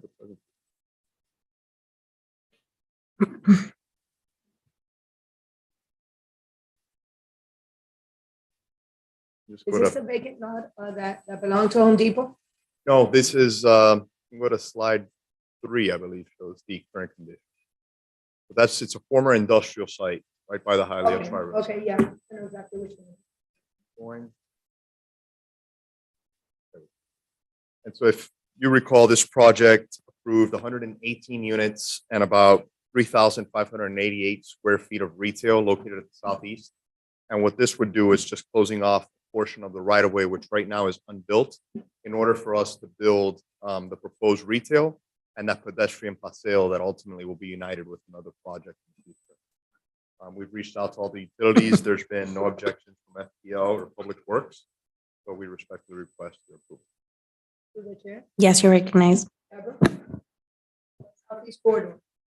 And the train station. Okay. So Deborah Storch, Planning and Zoning Director. What they are asking for the right of way. can we go back to the map? Yes. Okay. Southeast 11. No, the other one. Go back one. There. Yes, there. The hatch area Uh-huh. is the one that is part of the right of way, and we are vacating to give to them. Go to the next one, and you will see what they will be doing. They have a building, but there on the south, you see that they have like a park. So that park will be the start of the paseo that will be So in the. that goes north. No, well, that is on the north, and then Right. to the Okay. south, we have that right of way in front of Home Depot that we will convert also. They have another building there, so they will help also. with We're the- not touching, we're not touching the old train station. No. We're not touching. Is in that area, will That's, improve the that's whole DOT, that belongs situation. to DOT, so Yeah. we're not touching it. No, we don't know what, something will happen with that station, but it's not part of this. project. Okay, okay, so you're working around it. I know where they had purchased the land and everything. I Yeah, just yeah. want to make sure. that Yeah, yeah. In Yeah. the enthusiasm, we're Yeah. not getting rid of something that's historic. Okay, Yeah, yeah. okay. And we okay. also have a plan for a path next to the remember. railroad tracks. Yeah. So we have there in place, and then we are going to work with the DOT, and also the county reach out to us because they want to implement there a pilot bike and scooter program. Okay. So with all these residents there and the station and the businesses that are already there, I think it would be a good thing. Okay, okay. All right. Motion. We have a Second. motion by Second. Casals Munoz. I'm sorry, this is a second reading, so it's open to the public. Do we have anyone online or here that would like to, no one's online? Anyone here that would like to speak on the item? Okay, seeing there's none. Second. We have a motion by Casals Munoz and a second by Zogby. Mr. Rodriguez, Yes. Mr. Tumnidor, Yes. Mr. Zogby, Yes. Ms. Casal Munoz, Yes. Ms. Garcia Robes, Yes. Ms. Perez. Yes. Motion carries. The item is approved. Very much. Thank you. Merry Christmas. Yes. Okay. Well, then I take it back. All right, we're moving on to PZ two. Second reading and public hearing of proposed ordinance granting a variance permit to allow an LED pylon sign outside the geographic area where LED signs are allowed and allow a distance of 60 feet from residential properties where LED signs shall be placed at distance of no less than 300-foot radius from residential properties. Contrary to Hialeah Code of Ordinances, sections 74-149 subsection B and 74-149 subsection E. Property located at 2590 West 76th Street, Hialeah, zoned R1, one family district. Repealing all ordinances or parts of ordinances in conflict herewith, providing penalties for violation hereof, providing for a severability clause, and providing for an effective date. Thank you. Hi, can I have your name Hi, and address good for the evening. record? Yes, my name is Randy Bogan with Signorama in Deerfield Beach. Address is 4716 North Powerline Road, Deerfield Beach. Wonderful. Thank you, sir. Go ahead, you're recognized. Yeah, so I'm really here just to answer questions. I know it's the second reading, but for those who aren't familiar, the school Cohia is looking to install a pylon sign with an electronic message center for safety purposes and informative purposes to the community. I have a letter here from the principal, Carlos Alvarez. Many of you may have already heard it. I'm happy to read it or read portions of it and kind of just open up for any questions. I have a photo of the proposed sign and as well. So Where's the sign gonna be? Sorry? Where and the property is the sign gonna be?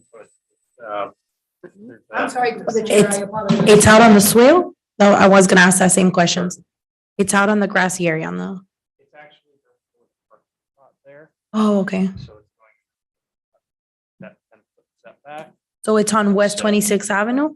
I believe so, off the top of my head. Yeah. It is south of the school where the parking lot is located, so it's behind the building.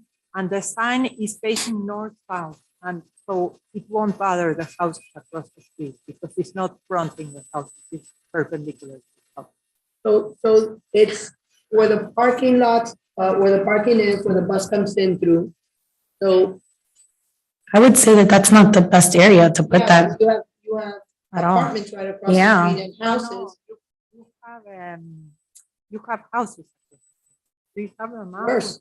Yeah. Yeah, I You think have- you the have best place would be on houses- West you have the 76th Street, which is a houses on busier West street. 76th Avenue, but the sign is perpendicular to the houses, so whatever brightness come from the LED won't impact the houses. And also, in the ordinance or in a declaration of restriction, we are restricting the The like the times. illumination that they can have, and at night they have to dim it down, so it won't have any impact. So. I wouldn't have Barbara, put you it were down. here with me, with, nobody else was here with the LEDs. I am concerned that when another business is, and I love the school, I'm concerned when another business wants to do that, having houses and having an apartment building, and having it in and not in a main street, 'cause that's not a main street. Mm-mm. 76th Street is a main street. It should be on The- 76, The yeah. avenue is not a busy avenue. Mhm. It's only busy when they're dropping off their kids and picking up their kids. So if you're dropping off your child, you already know what's going on in the school. If you're picking them up, you already know.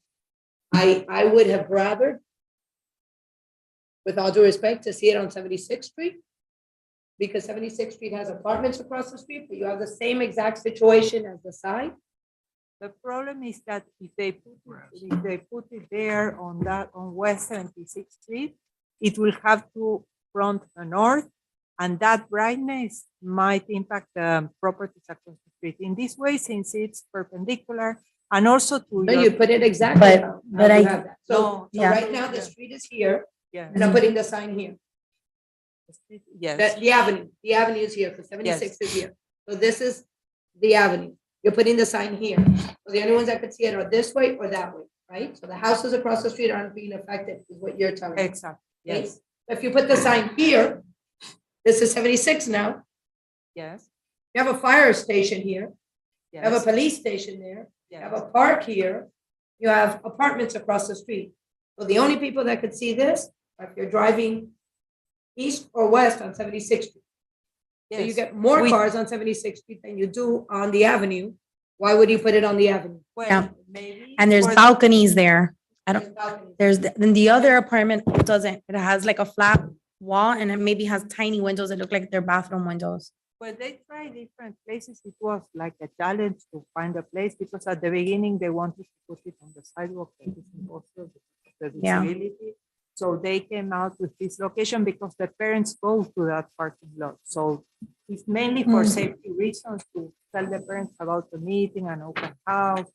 And regarding other businesses coming to us for the same, well, public schools do this without even coming to us, because in public, we Right, we cannot don't have a really choice. public- Right, but we don't have a So choice. this is a school, is the kind of the So same they don't- thing they- that the public schools have. So that's what they want to have. And believe me, they want to come and back and forth, were two places, and they came to the decision that this was Yeah. the best place for them, for how the There's parents come and spots. go. There's spots here. They could do it against the building right here where they have the flags and stuff on West 76. I'm with you. I don't Yeah. want to be, that's our school. Yeah. I don't want to be. It makes no that's our sense, school. but it makes no But sense to have I- it there. They even can have the principal come here and explain why he prefers it there, that on the other location. May I add something as well? Yeah. Sure. So they actually did prefer it on the more busy street. I don't know the actual 76, yeah, that's fine, 76. that's fine. There is very little space, practically no space between the property line and the building. There's actually no spot to put the Oh, sign that, there. that. So For that design, probably. That's difficult to imagine considering there's a park right there and from right past the school is all the park, all through. There's a lot of electrical, there's garbage on that side. There's a lot of other, like the air conditioner. So there is a lot of things on that side of the building. But there's a space by the wall, just not with that, design. Maybe if it would just be more narrow, it might fit. Maybe not, excuse me, through the chair. I don't have a problem with it. I mean, I don't. Now I. Did get you the look at the need- map for the residential I area? know the area well, and I don't see it. The only way to put it, Vivian, what you're saying is, I guess, northeast towards the park itself, because I only see concrete there. On the actual building, right? I mean, I we don't- actually walked several times, Mhm. wanted it on that. street. And I now, mean, and the, principal of the school, that's- it wasn't at the private secondary option, but still a good option because of the need, to be able to provide the community with proper safety. In the case of, they actually have an example here, yellow code lockdown, parents began arriving for early dismissal, but the campus was closed. I get Right. the reasoning, I get the reasoning go for that, back, yeah. I'm not trying to be difficult at all, I just, when we set a precedence with something, and that's bitten us in the past. We allow something because it was, a specific reason, or it just didn't fit somewhere else, and then we had Mhm. 5 other people come before us, and we Ask said the no same. to the other 5 people, that came before us, after we had said yes to one. Mhm. And wherever we have an upset, resident or an upset business Mhm. owner or whatnot. The only thing that I would, and not to kind of harp on this, but I think unlike a business, when the purpose for their own good, greater good, value, or for. Well, that's only if monetary your child purposes. goes to that school. Well, sure, but this is, but it's So- also. So that's- everybody who lives there doesn't go to that school, so, understand. yeah, I they, So- the parents come in and out through the school and they Right. see it just like the public schools as well. Right. And s- Yeah, Yeah. so And then the last thing I want to mention is regarding the brightness. You kind of touched on it a little bit, but this system is operated by a photocell. So it automatically goes from, Like your cell phone, right? When it sort of, dims at yeah, night. it Right. goes from 7,000 nits during the day Mhm. to 700 at night. So it Seven dims. thousand. Yeah, it sounds What do like, we do now? it sounds like a lot. It's- What do we do now? So you can see it. but I know it's different than when we started, I know. I was still in the chair. I know, I'm so sorry. They hijacked me. I was very, very rude and I interrupted Louis, so it was just wrong. Go I'm ahead. just kidding. I'm just kidding. By the way, as far as other businesses, this is a school. I think the difference between this business and somebody selling something. I mean, that's just an angle. I'm considering. And also, if the businesses do it in a good way, to eliminate the clutter that they have with 1 million signs, and they come with one sign that consolidates everything and clean the shopping center. If we would allow LEDs in other places, maybe they will. This will be They don't- acceptable, we this don't will allow be them. acceptable, but when the businesses come that they have a sign clutter and they want to add a sign and they don't have a nice design as this one, oh, well, we are I saying agree with no you. for a reason. I agree with you. The I think problem is that- that we don't allow when businesses have come here. We don't allow because in the area that they're at, they're not allowed to have that within X amount of feet from another building or X amount of feet from somewhere, or that we only had specific areas where we've allowed. Yeah, yeah. So we need to change that. Well, How's that? maybe we need We to need to revisit change that because the Because techno- we had like a going pilot forward, area, yeah. but we didn't let them put LED signs outside the pilot area. Mm. And when we did it for one, the Then, others that we said no to, they came out. So- That is how we started, but now they become cheaper. And there are many, many in the city that are not in the pilot area and that are not even legal. So I think if we change and we allow it with certain conditions in different areas, that's the way to go. Because that's Okay. the future. all right, do we have any discussion? Anyone in the chamber that would like to speak on this item? It's open for public hearing. Good evening, sir. Good evening, Frank De La Paz, 9361 Burr Road. I'm very serious about it. I'm not sarcastic. I don't understand why the city is getting such a hard time to get a sign on a city property. They just should do just what Cuba Max did, put it up and nobody gives a crap, and they're still there. Thank you. But we can't follow rule breakers. That's not what we wanna, that's not just because they did it doesn't make it right, Yes, correct? and the complaint has been filed on the proper department. The citations have been issued and the city has not acted on it for, what was the last time that you got elected? Can you give me the address on that so I could follow up on the Right problem? there on West 12th Avenue and 40 Okay. Street. Okay, The first one, that was one of the first complaints, almost. the old car dealer. Yeah. Old car dealership. And I filed the complaint and I told the previous board, even before you, the Mm. last election, when some of you came in the first time, that was the first complaint that I say, who's this guy that can do anything he wants? Mm. I'm sorry, I take it personally. but Correct. If they can have it signed with no regulations whatsoever, let's not give the city such a hard time. Thank you. All right, thank you.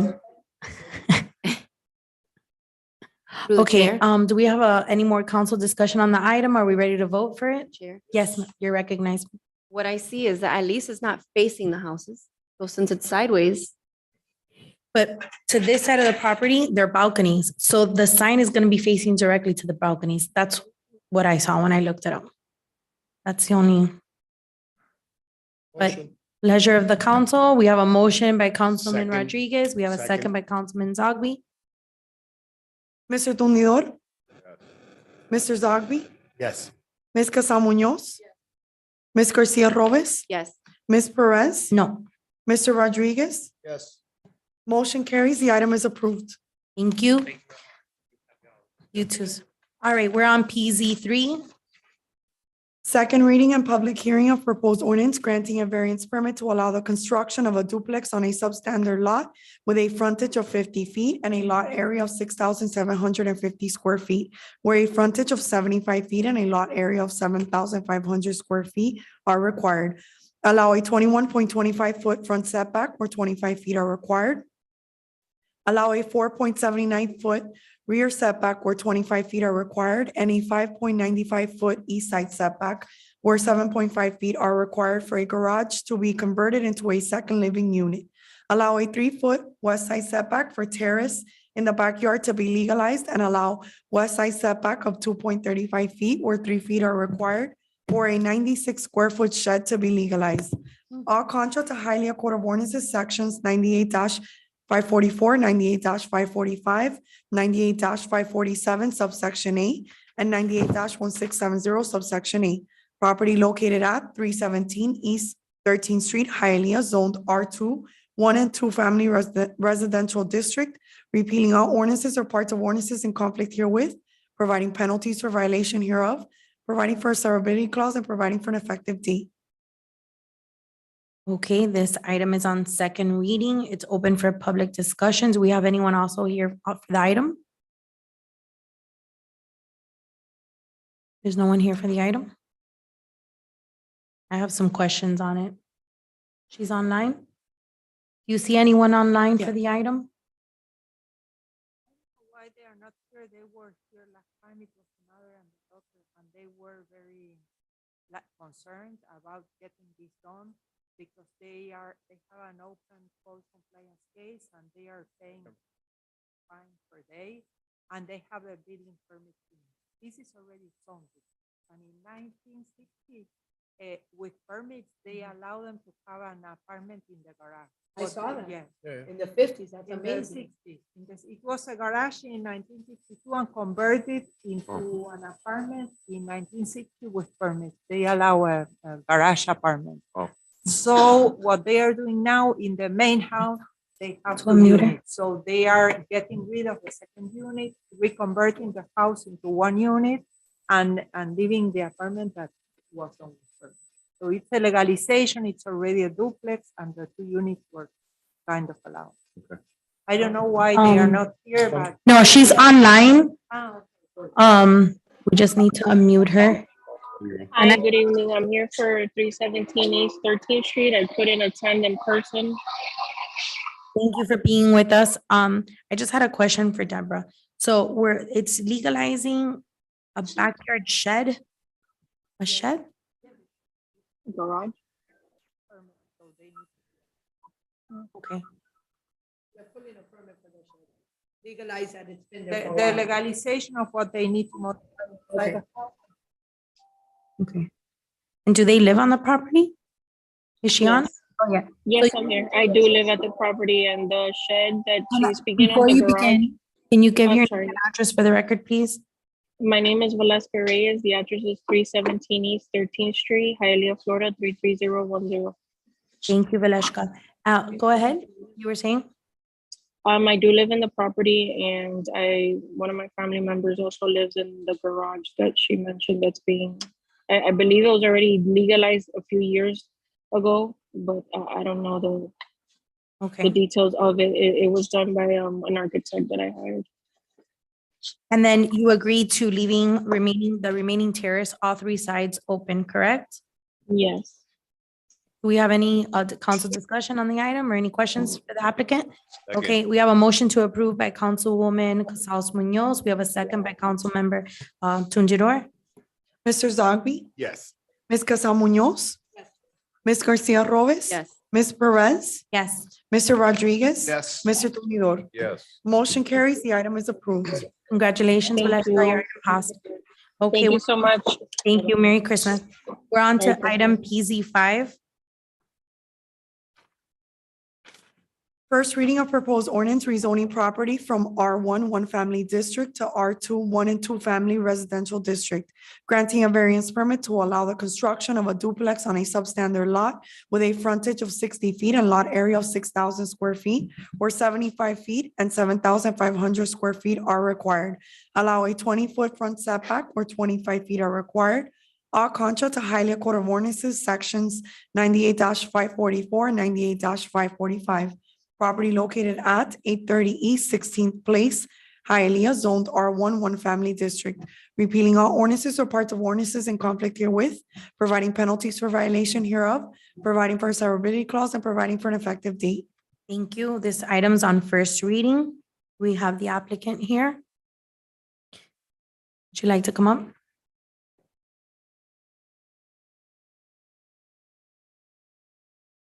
Hi, good evening. Can you give me your name and address for the record?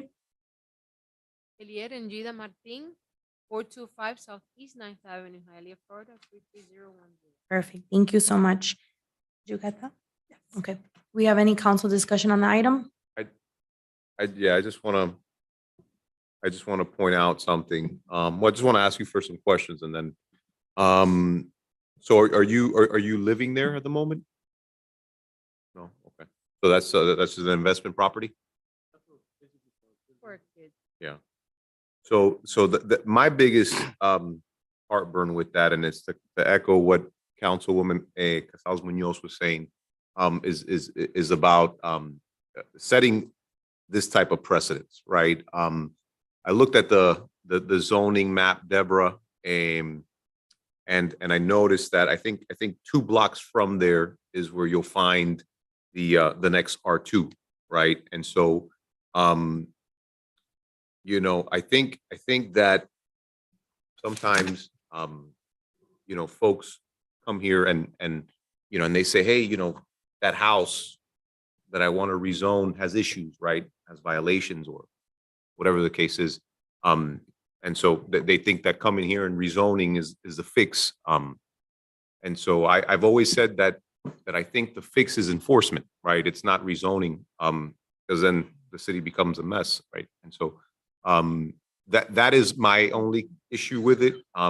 It's a nice neighborhood. I remember knocking on doors there, and I know east of that you have further east you have the industrial, and I was looking at the zoning map today actually before the meeting, and I noticed how maybe about 2 or 3 blocks south of that you'll have one random R2 on a block, and then 3 blocks down from that you'll have, you know, 2 other R2s, and it's just very inconsistent. And that's just my only concern. You know, I think I've said it before. It depends on what type of city do we want to be, right? Do we want to continue to preserve a single family homes in Hialeah, right? Or not? And so that's just where I'm at with that. Sure, of course. One property that is zoned R2, there are many R1 properties that have more than 1 unit. And if you go Right. to the Miami. Right, but I think you missed the first part of what I said, right? It's, Yeah, you know, yeah. the fix isn't this, Yeah, right? well, this is not a fix, it's a new. No, house. absolutely, It's a absolutely. new No, I house. got it. It's a I new got it. house. Yeah. He started building it as a single family house. Yeah. And then they have 2 kids that want to go and live there. It's not for the kids for an investment. Right. So then he had the idea, okay, we'll put an internal door and the first floor is for one and the second floor is for another one. So that's when they came up with it. Absolutely. The house Yeah. looks very nice, Yeah. nice as a single home or as a duplex. So, and at the beginning, he had not a this house. driveway that was not very nice and we worked together and he designed Yeah. so it looks as. a No, there's single family home. some nice duplexes that come by here. Absolutely, 100%, Oh, no. 100%. Why did it look? Can I That's put this one? Yeah. Thank you, Deborah. 8:30. Definitely changing, Deborah, through the chair, we're definitely changing the outlook in the area. Can I do here? The area is zoned R1. One. But there are many properties there that there properties in the immediate area have 2 living units. You go to Miami-Dade property appraisal and you will see. Okay, So but- my idea has always been, it's better to have a legal second unit than to have all R1 and then have second units that are not legal, because then it's a problem for us with the census, with the taxes. No, but that's a different no, issue, but Deborah. that's a compliance That issue. is a different issue, right? And we've Yeah. said that No, before, Yeah. and it's not your department, it's somebody else's Maybe department that to needs to put it on take care of top. that. And so, Yeah. but I get what you're saying. Yeah. Absolutely, you know? This was I'm sorry. Is it, because you said it's a 2-story, but what's coming up here is like one of the flat roof homes? No, this is a new 2-story house. So they demolished this house and they built a new They demolished construction. and They built a new structure.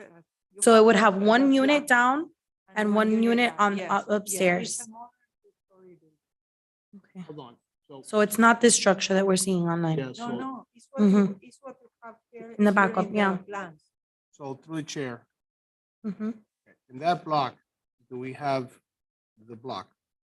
Do we have any of the R2? No, I don't have it. In the back, we don't. And do we have any other two-story structures there that are R2?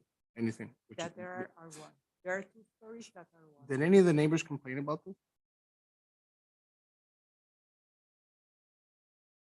You don't live there. No, they're gonna live. It's not about, No, no, no, So I'm to asking say- to see if they've been with the got it. So, neighbors. so I'm stay, asking staying, if so they- staying through the chair here. No, it's not, this is. I a- asked you the question. I'm not sorry, them. sorry. There's a challenge. Anyway, you always give me a hard time. So, I mean, this is a problem. Because think about it, you don't have, you're changing the block. You can have 4 stories. We have one, the big building that we haven't, but it's still in R1. My recommendation, if you have doubts, they will decide them and pass by, because I had the same idea, and one day I was stuck on Lejeune Road, and then I looked to the east, and I saw, what a nice building, and I went by, and then it happened to be this building. So table it, go by, and then you make your decision next time. This is on first reading now? In the backup, I don't see any kind of images or photos to make a decision. I can't see parking. I don't see anything, so. In your plans, in your pack. Yeah, I don't have it with me. So, but the image, that's the site plan. I don't see the actual rendering.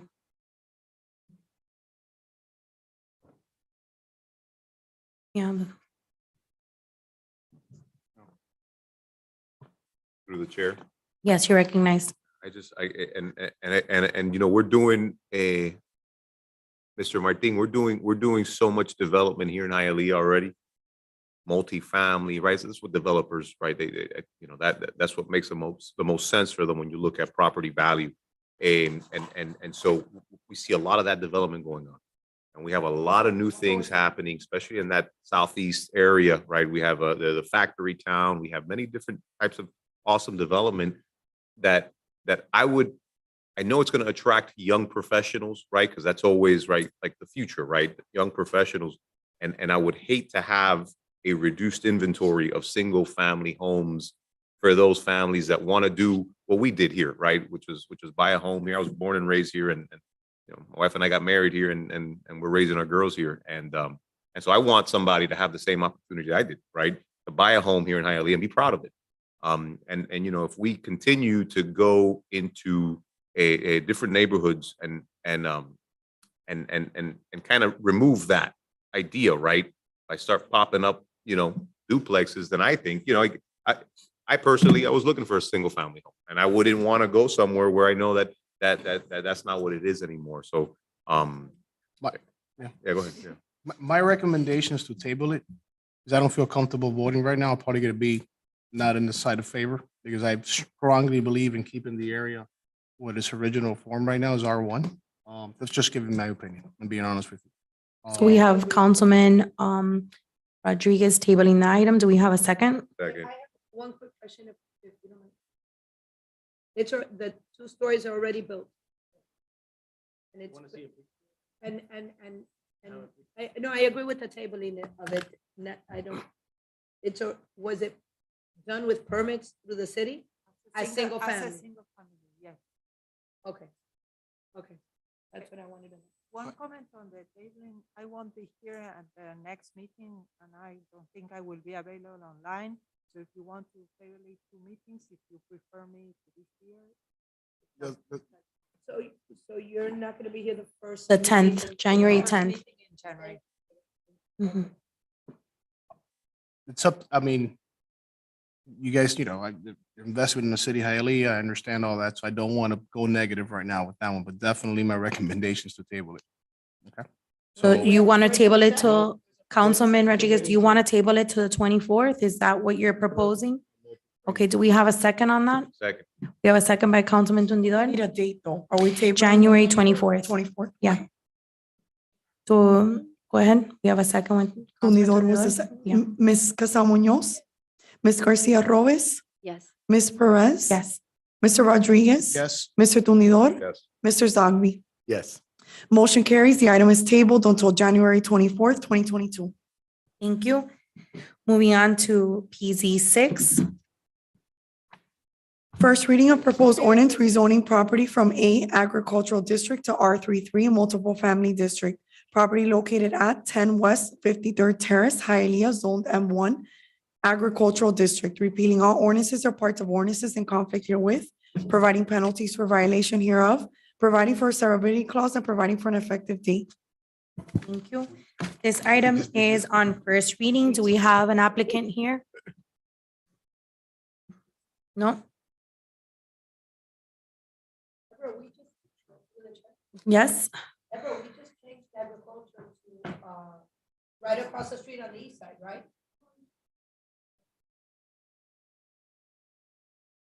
Okay, so It's the same property. Yeah, to make the land use and zoning consistent, and remember, it was a 2-story, 4 units apartment building with Right. variances. Oh, yeah.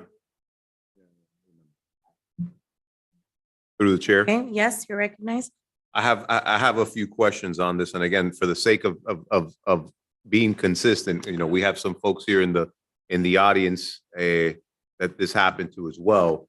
I'd like to possibly table this item to the next council meeting. So the that 10th or the applicant's here. 24th? The 10th, The 10th. yeah. All right, so we have a motion.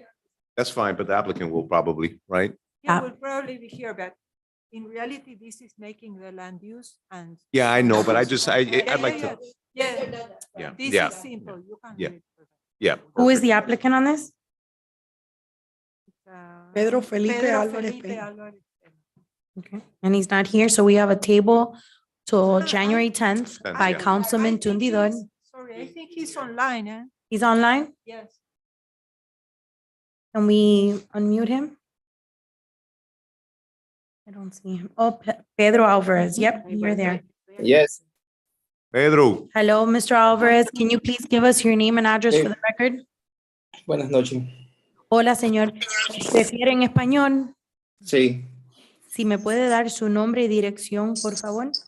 Pedro Álvarez, 10 West 53 Terra, Hialeah, 33012. Muchas gracias. Vamos a tener a alguien que va a repetir en inglés lo que usted está diciendo. So, si le da un momento para explicar. Okay. Councilman, you had a question? yes, I did. Señor Álvarez, Pedro, Sí, Pedro, te salvaste. Pedro, una preguntita. Should I say it in English? Spanish. Oh, you could do it in English and For the she could record. translate you. She said- Yes, yeah, Oh, we have to do it in English and Okay. she translates you. Okay, oh, you got, you ready? All right. Pedro, I just wanted to be clear, what is it exactly that you're going to be building on this? Quería saber qué exactamente está poniendo en la propiedad. 4 apartamentos de 3 cuartos cada uno. He's going to be building 4 apartments. Perfect. Yeah, Where is?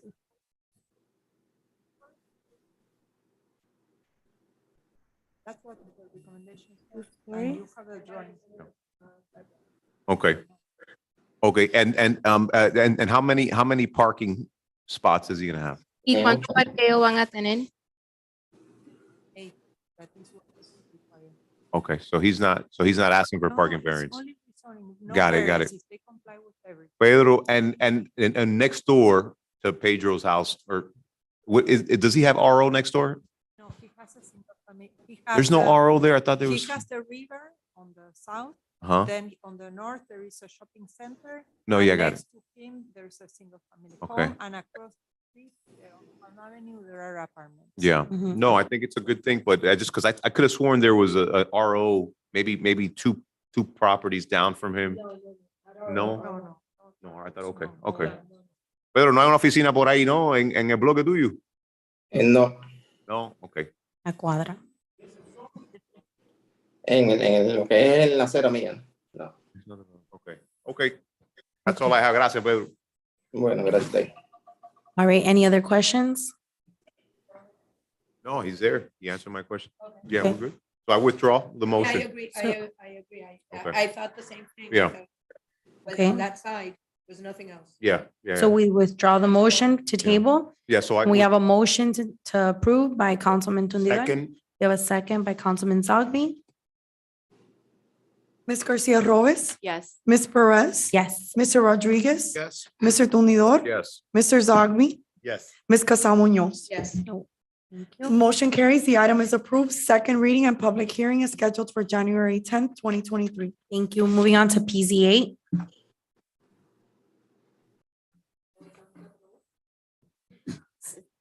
Señor Sus.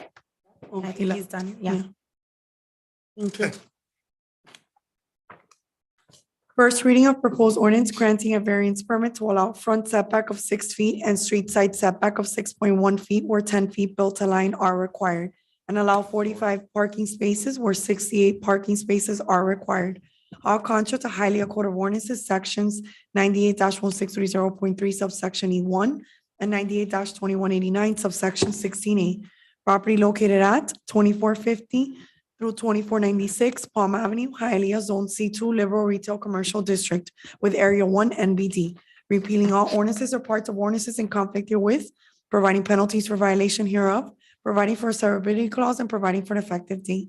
Thank you. This item is on first reading. Can we please have your name and address Sure. for the Manny record? Groves Architect, office is at 18501 Pines Boulevard, Suite 342, Pembroke Pines, Florida. Thank you, Mr. Ruiz. Go ahead. Basically, we have here another one of our modern buildings going up on Palm Avenue. And it consists of 30 units, 3 studios, 21 one-bedrooms, and 6 two-bedrooms. Adjacent zonings on the north side, it's a commercial, it's an auto dealer. On the west side, it's medium-density apartments. On the south side is commercial. And across the street is a beautiful Hialeah racetrack. Basically, we are requesting a variance on parking. Give me 1 second. Do I have to recuse myself? Does that work across the street? Hi, thank you. Thank you. I think you're at law school. I don't think so. Because I work there. I don't know. Are you within the 500-foot district? Yeah, absolutely. It's across the street. I'm literally across the street. Palm Avenue. Then it probably would be a good idea to recuse yourself, at least under the appearance of it. Basically, All right. that's okay. Basically, we are about 3 blocks north of the metro station there on 21st Street. In reference to the parking, I want to stress the fact that we are providing approximately almost 1.5 parking spaces for the studios and the one-bedrooms and 2 parking spaces for the 2-bedrooms. We also have something very unique. On the ground floor, we have amenities that are strictly for the tenants that reside in the complex, and they will generate 0 parking. And we're very happy with the design that our firm has done, and we're content to the fact that it will be an enhancement to the area, changing of the contour and the design portions of the area. If anybody has any questions, please, I'll be more than glad to answer. Yeah, through the board. Question for you, Deborah. Yes. I'm sorry. I know there's another developer that we put a strict, we have a conversation with them as far as being some type of being strict with the leasing, that they're gonna, in other words, have the 2 cars and et cetera, et cetera. I think the developers were doing fines. I mean, I'm all for development. I'm gonna be a vote for yes. I'm just asking a question. Can the city impose that with the developer saying you have to hold that? Declaration of restrictions, yes. yes, Okay. we Was can it? Is do. it there? Yeah, Okay, yeah, I didn't see yeah, it. Okay, yeah, okay. yeah. Awesome. Thank you. I didn't read that. Thank you. All right, thank you. This area is already designated. It wasn't your developer, it was somebody else. I remember, that's why I didn't correct with the face. This area is already designated as MBD, so it was contemplated for higher density. And what is important is 3 blocks north of the station of the Hialeah Metro Rail Station. Gotcha. And there is another building, one or 2 blocks north of this one that was already developed in this fashion. with less cost. So, sorry, I wasn't a council member when I was on the board building and zoning. I remember talking about this, so I didn't know how the council handled it. That's why I was asking the question. Most of these ones in the MBD, and when they come for a variance, they have these restrictions in place in a DOR. Also, we put them a time limit to build. They have to get a permit within a certain amount of time and build within a certain amount. And how do we hold them a compliance for? Is it for the cities, the code inspectors and stuff? How does that work?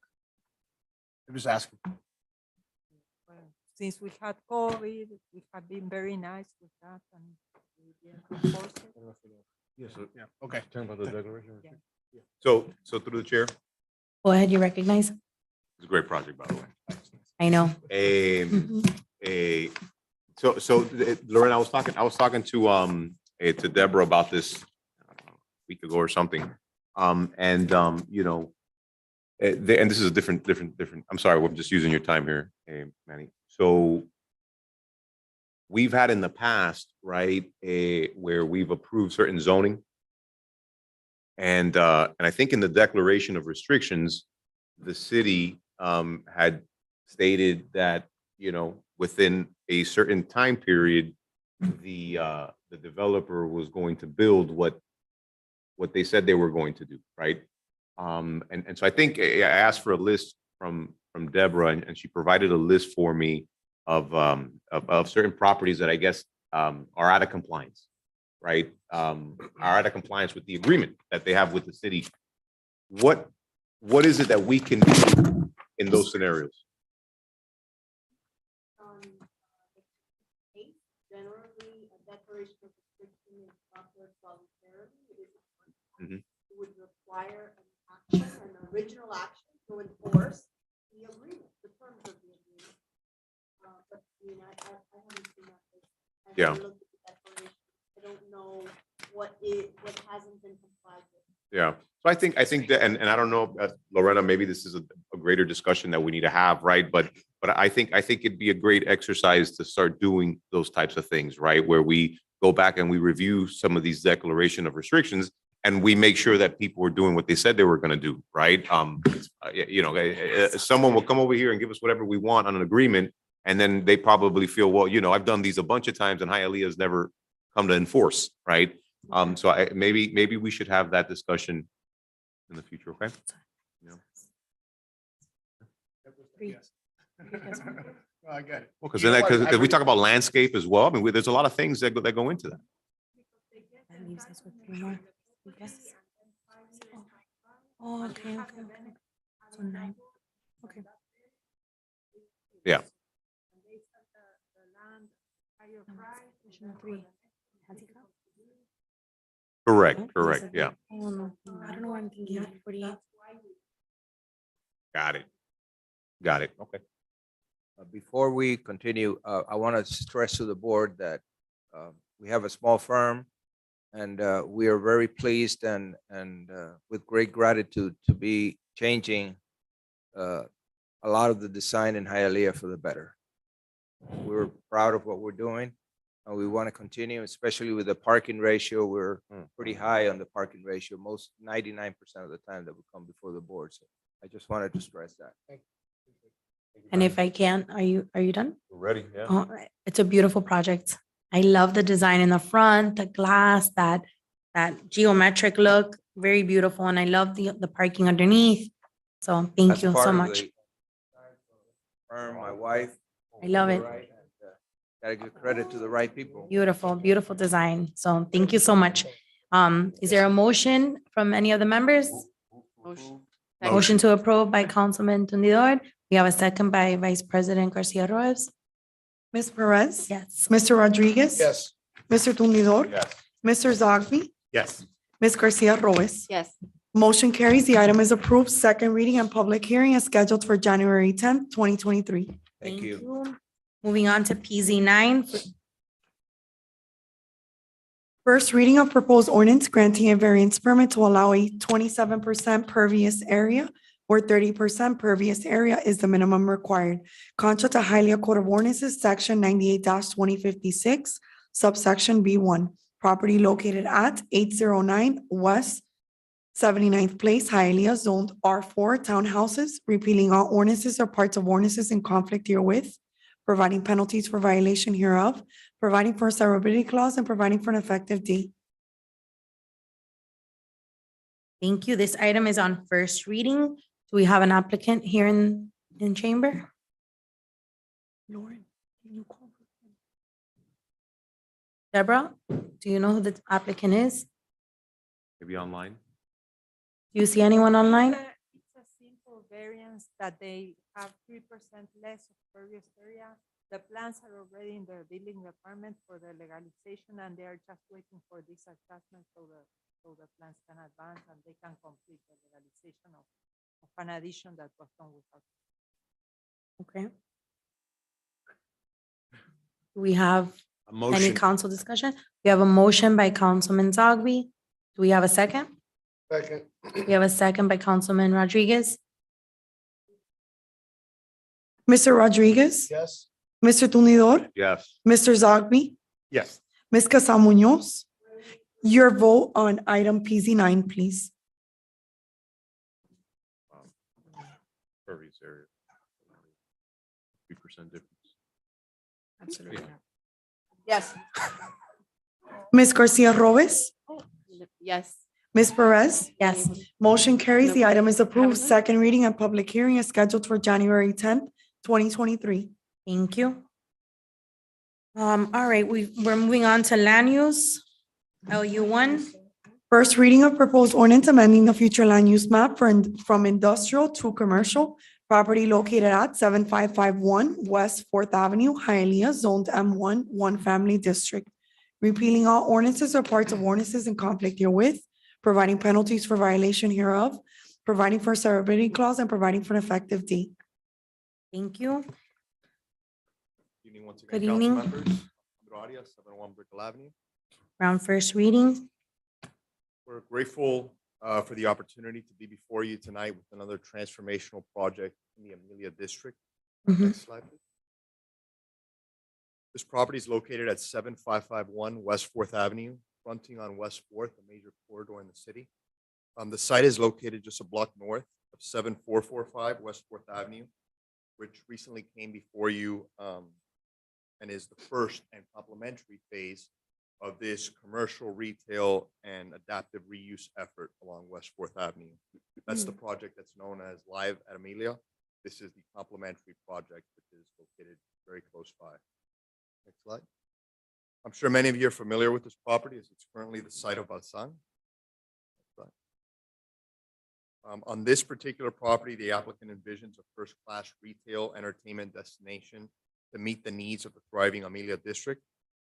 As such, this request is the first step in the process, which is a land use change to redesignate the property from industrial to commercial. We'll need to come before you once again for the rezoning, at which time we'll have a much more specific development plan in more detail, but this is just step one, which is the land use designation. Next slide. Proposed project will serve to further activate the redevelopment of this area and the transformation of West Fourth as we know it, and complement the Amelia district that's been created.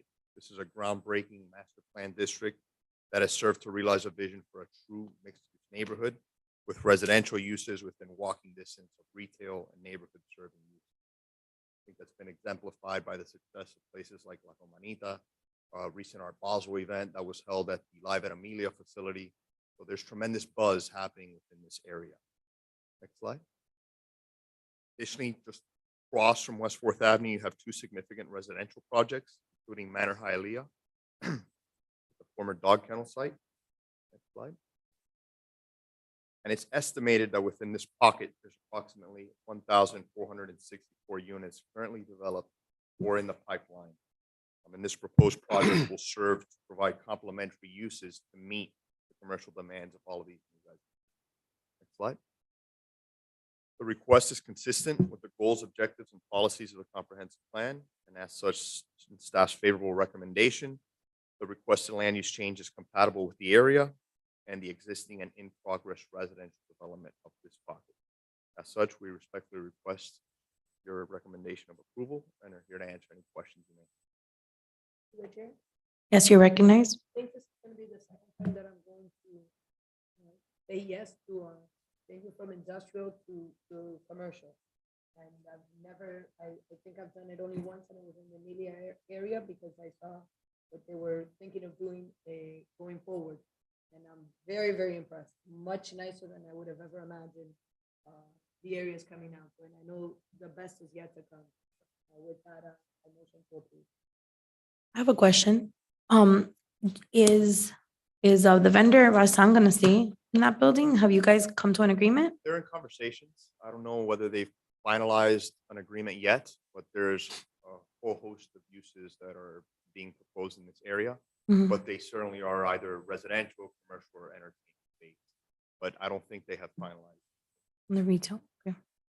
Is there any other council discussion, or we have a motion already by Councilwoman Casaus Second Munoz? motion. We have a second by Councilman Zogby. Mr. Tumnidor, Yes. Mr. Zogby, Yes. Ms. Casa Munoz, Ms. Garcia Robes, Yes. Ms. Perez, Yes. Mr. Rodriguez. Yes. Motion carries. The item is approved. Second reading and public hearing is scheduled for January 10th, 2023. Very Now you much. could say Happy Merry holidays. Christmas. Merry Christmas. Oh, he's done. All right. Moving on to our last item of the night, LU2. Recommendation of denial by the Planning and Zoning Board, amending the future land use map from low-density residential to residential office, property located at 320 Northeast 8th Avenue, Hialeah, zoned R1, one family district. Repealing all ordinances or parts of ordinances in conflict herewith, providing penalties for violation hereof, providing for a severability clause, and providing for an effective date. Okay, so this is first reading. No recommendation. This is a of denial. recommendation of denial by the Planning and Zoning Board. Go ahead, you're recognized. Good evening, my name is Frank De La Paz, 9361 Burr Road, Miami, Florida. I hope that you have read the recommendation to deny as to why do they exist. First and foremost, I should have, just want to point out that during the representation to the Planning and Zoning Board, none of the objections from the department, I believe, have a legal standpoint. The fact that my neighbors that had commercial or residential uses are under maintenance, that they don't upkeep their properties, should not infringe on our rights to move forward with redevelopment. Secondly, the fact that we might need, and this is for land use, the fact that we might need variances when we come in for zoning should not be the main objective here. If we go back, and I'm sorry that we are the last one, but we have to be a little more extensive than before. Before, when we all invented or we had residential office, we did not amend the land use. It was just going from R1 to RO. And then things went along, and the ordinance was amended that you have to change the land use to RO, which is okay. We are asking to amend the land use, and then we will come back knowing what the zoning is going to be, residential office. Now, I would not dare to say, but it's going to be very hard pressed for me to mention an RO in Hialeah that was not established without the need of a variance. The need The of a need variance. Of a variance, whether it be under the original ordinance or after it was changed to this, that we have a two-step process. Why? Because if you look at the residential office, it says that it must be on a 75-foot lot with the parking in the back. And that is a impossible task unless you are doing a residential office with the next door neighbor where you can have access to the rear. You need variances because if not, you cannot access the rear of the property with a proper size driveway unless you are on a corner. And when the requirements for handicap car parking lots came in, you needed to stick the parking in the front. One of the last residential office that had came in front of the city was in 2016. It was for the dentist's office at 420 West 65 Street. The land use came in, no mention as to the variances, no mentions as to the necessities that needed to happen to get the property redeveloped. And then after it passed, under ordinance 2017-097, the next year, Ms. Casal Munoz was the council president in October 2017. The rezoning came in with variances, because if not, you cannot redevelop a property into a residential office. It's just not going to happen. So the premises that the properties are in the neighborhood, we have a car dealership to the north and a residential office across the street to the south.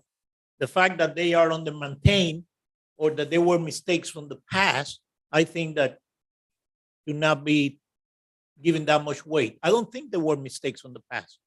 I think there were futuristic, progressive ideas of how to redevelop the corridor in Lejeune Road that has been on a very need to be redeveloped.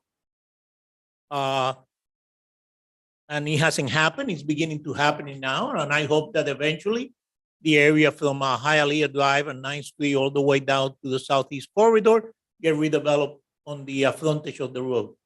Now, if we're going to go to the legal requirements and the reasoning on the code to have a residential office, specifically applies to this type of property, fronting a major highway to be a buffer into the residential offices. Granted, we have several disadvantages. We have a lot that is not 75 feet by 100.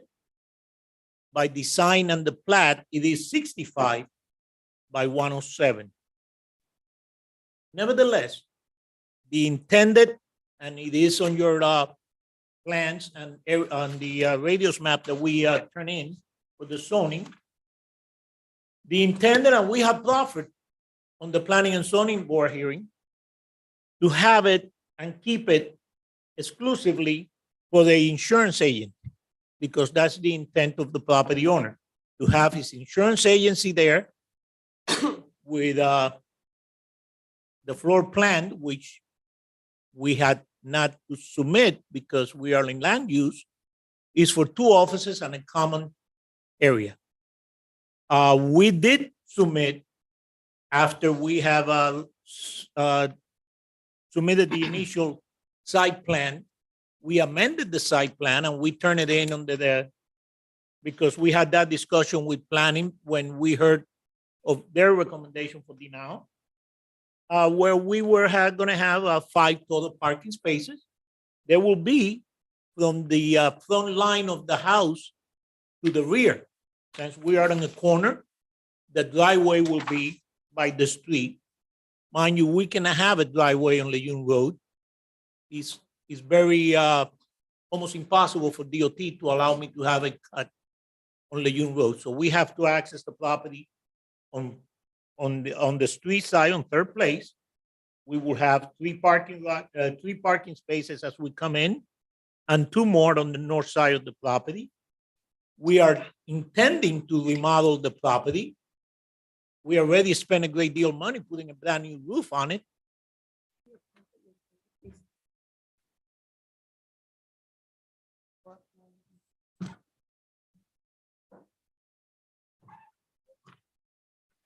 We already spent a great deal of money on a brand new metal roof on the premises. We're not planning to expand the size of the house. It's a very small house, basically. It's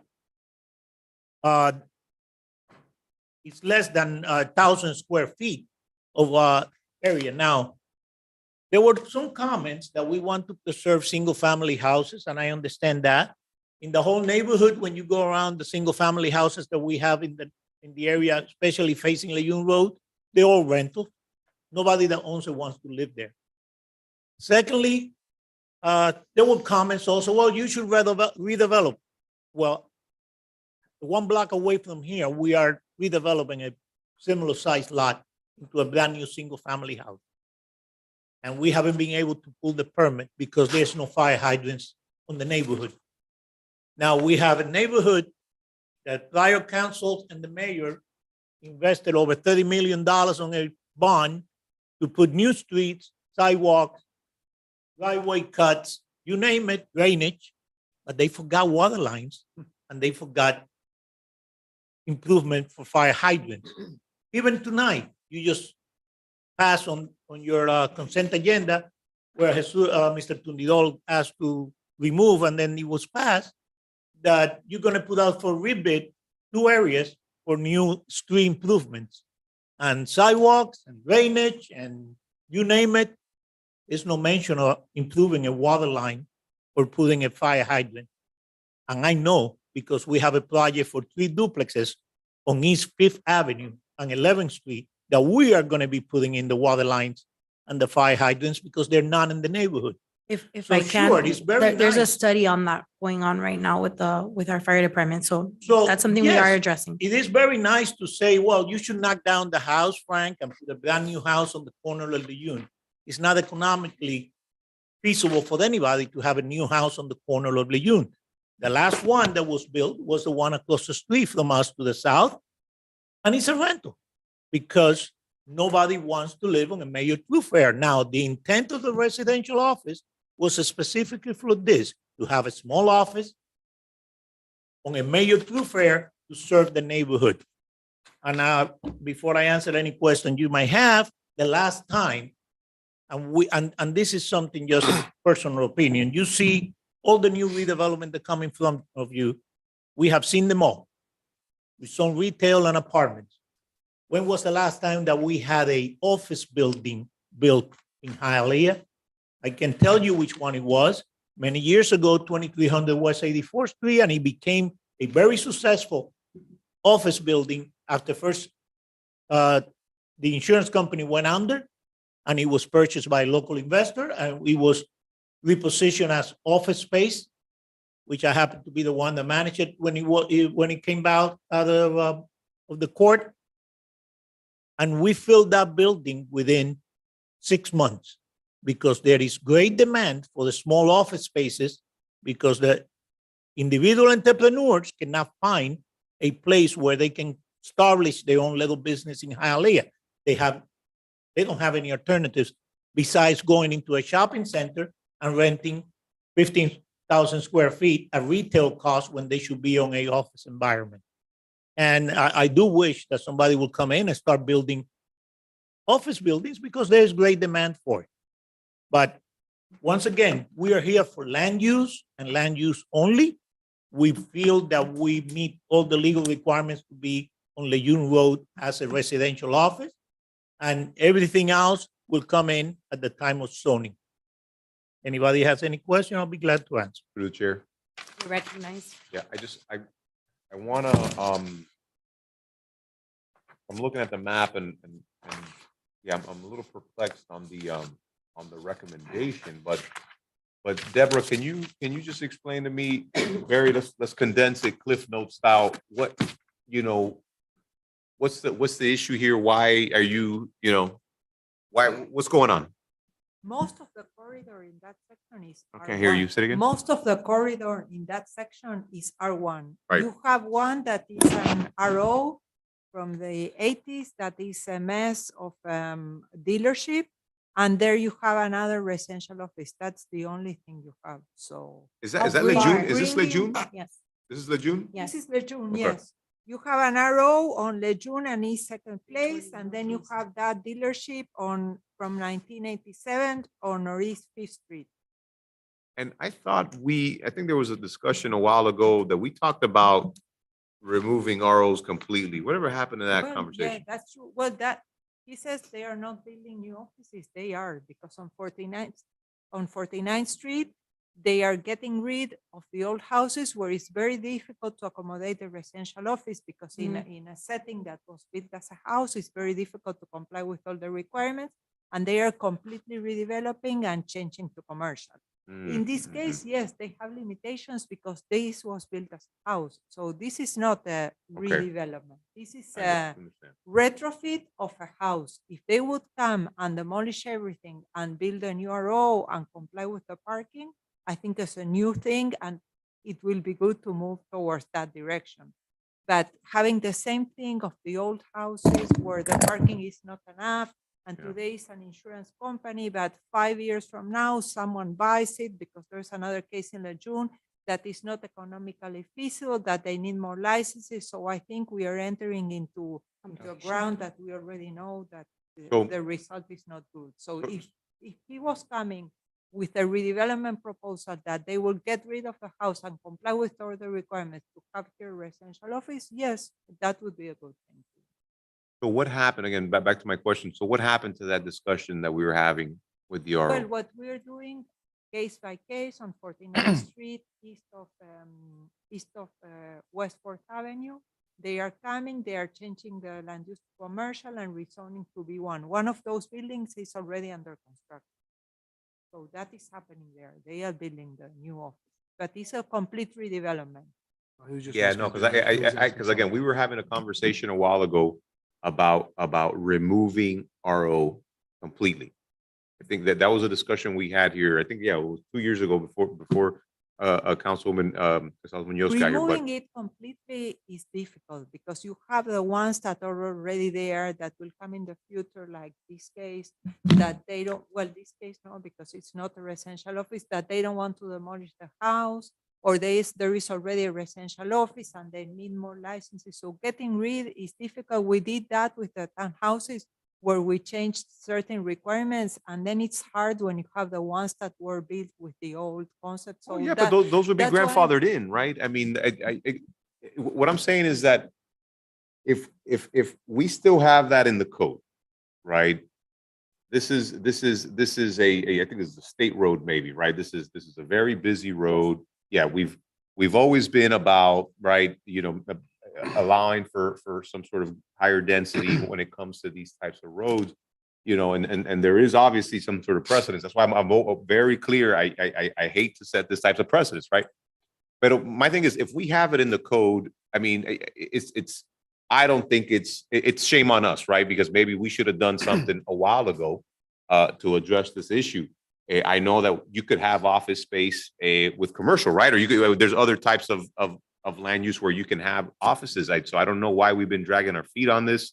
I know we started off very strong with it and then it kind of died out a little bit, but it's something. Maybe we can revisit that and eliminate completely the residential office. And to your point on this corridor, we are now in February, we're going to advertise for a request for proposals to do a master plan, the Hialeah 2050 master plan. So at that time, we're going to visit different sections of the city, and this is something that will come up and will make us change many things. That this will be like you always ask, no, give us like a roadmap. That will be the roadmap that we will need to follow. Yes, you're recognized. Wait, are you done, Councilman? All right, go ahead. You're to recognize. One of the things that the applicants coming today to do a change of plan, right? The fact that we're speaking of what we want to do in the future for this area. It would be unfair, it would be unfair to now tell somebody you can't do it when it is allowed at the moment for now. It is not allowed. This property has not residential office land use. The land use is in the code, but I'm saying let's learn from our mistakes. We granted all these residential offices on houses turned into residential office where they have half of the parking that they need. Then the parking is not enough. They start to interfere in the neighborhood. So do we want to continue this? Yes, we're going to get rid of the residential office, but we have one case here that we know what the future will be. So let's stop this case. I know they had this idea, but it's not that the residential office is there and he's coming to rezone and it has already been designated. This is a novel thing that is bringing, so we should make the analysis and decide if we want to continue going that route or we want to say, no, we don't want this anymore because we know it's a problem. That was my thought behind my recommendation. If I may, touching in what you have said, and previously, I'm here for land use. You mentioned whole houses that don't meet parking requirement, this and that and the other. That's not what I'm here for. Nevertheless, my site plan will meet parking. it will meet landscaping. It will need variances because of the size of the lot and the location of the parking that needs to be at the rear of the house. And in this case, the lot is narrower and longer. It's not as some of the other lots that you have 70 foot, 75 by 100. These are long lots along Lejeune Road. And if you look at the plat, you will understand what I'm saying. Definitely, we will need variances because of the lot size. But we will have 5 parking spaces that will meet the code as to the size of the house. Nowhere on the RO ordinance, which I'm very familiar with it from the beginning, and tonight is not the time to speak history. Nowhere in there it says that I cannot reposition a property or redevelop the property to make it work. 98-776 specifically says the RO residential office district is intended to buffer residential districts or areas from major roadways or more intense commercial uses. Here we are being told, well, you should not have a RO because it's a buffer, you should go straight to B1. Yes, that's nice on 49th Street. I've been involved in several sales on 49th Street. It's a totally dynamic, the difference of those lots, they're deep lots. They're not like facing Lejeune. In Lejeune, there's not much that you can do unless Mr. Calvo is not here. You come out with a CRA and do a blight area and force people to sell and redevelop. And I don't think that we want any of that because the lots are not deep enough. They're wide, but they're not deep. So even if I decided, hey, give me your land use, I'm going to tear down the house and build something brand new, it will be very difficult to do it without any variances because the way the ordinance was written. And that's why there is not a single residential office that was built in Hialeah without the need of variances. It was a bad ordinance? I don't think so. It's a transition zoning, exactly as it says in 98-776. I'm not going to be asking, and we should not be contemplating what variances I'm going to be asking. I already submitted a site plan that's going to have sufficient parking for what the code requires, landscape for what the code requires. My variances will be on lot size and the parking that will not be at the rear, even though it will be from the building lot to the back. But that's not what we're here for. Through the chair, yeah, but we also have future representation. We have future lookout. That's why Yes, we- most that's why- definitely, council That's member. why we get voted for. And I understand that. But now, having said that, I have a real problem with changing this area to what you're asking for. It's my opinion.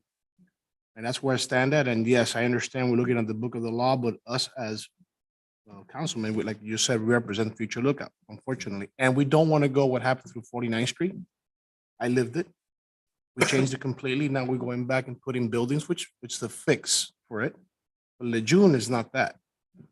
I understand Lejeune is not that, and if we want to redevelop Lejeune at all, I then don't. we have to Yeah. either decide that we're gonna keep Lejeune as it is, or we're gonna fix the corridor some other way.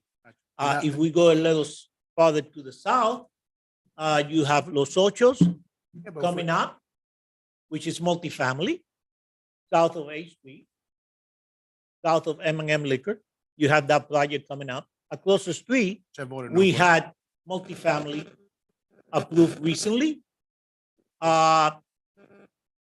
Because I do know I was involved with it. And there it has it to be a dynamic, but those lots to the south are different. They're deeper. So Frank, let me just, because I know it's already almost 10 o'clock yeah. now. I'd like to follow up with the city attorney and Deborah on their thoughts on that language regarding ROs. I think I feel a little more comfortable once I get some guidance on that. So if you don't mind, Frank, let's go ahead and let's table this for the next meeting.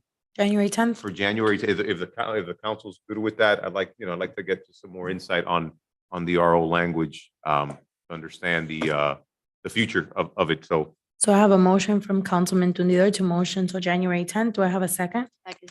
I Have a second by Vice President Garcia Roes. Mr. Zogby, Yes. Ms. Casal Munoz, Ms. Garcia Roes. Yes. Ms. Perez. Yes. Mr. Rodriguez. Yes. Mr. Tonidor. Yes. Motion carries. The item is tabled until January 10th, 2023. All right, thank you very much. Thank you. Thank you. All right, so today's meeting ends at 9:55. Our next meeting is January 10th. That's it. It's postponed. Done. It's postponed. Done. ¿Qué te iba? Are you gonna say?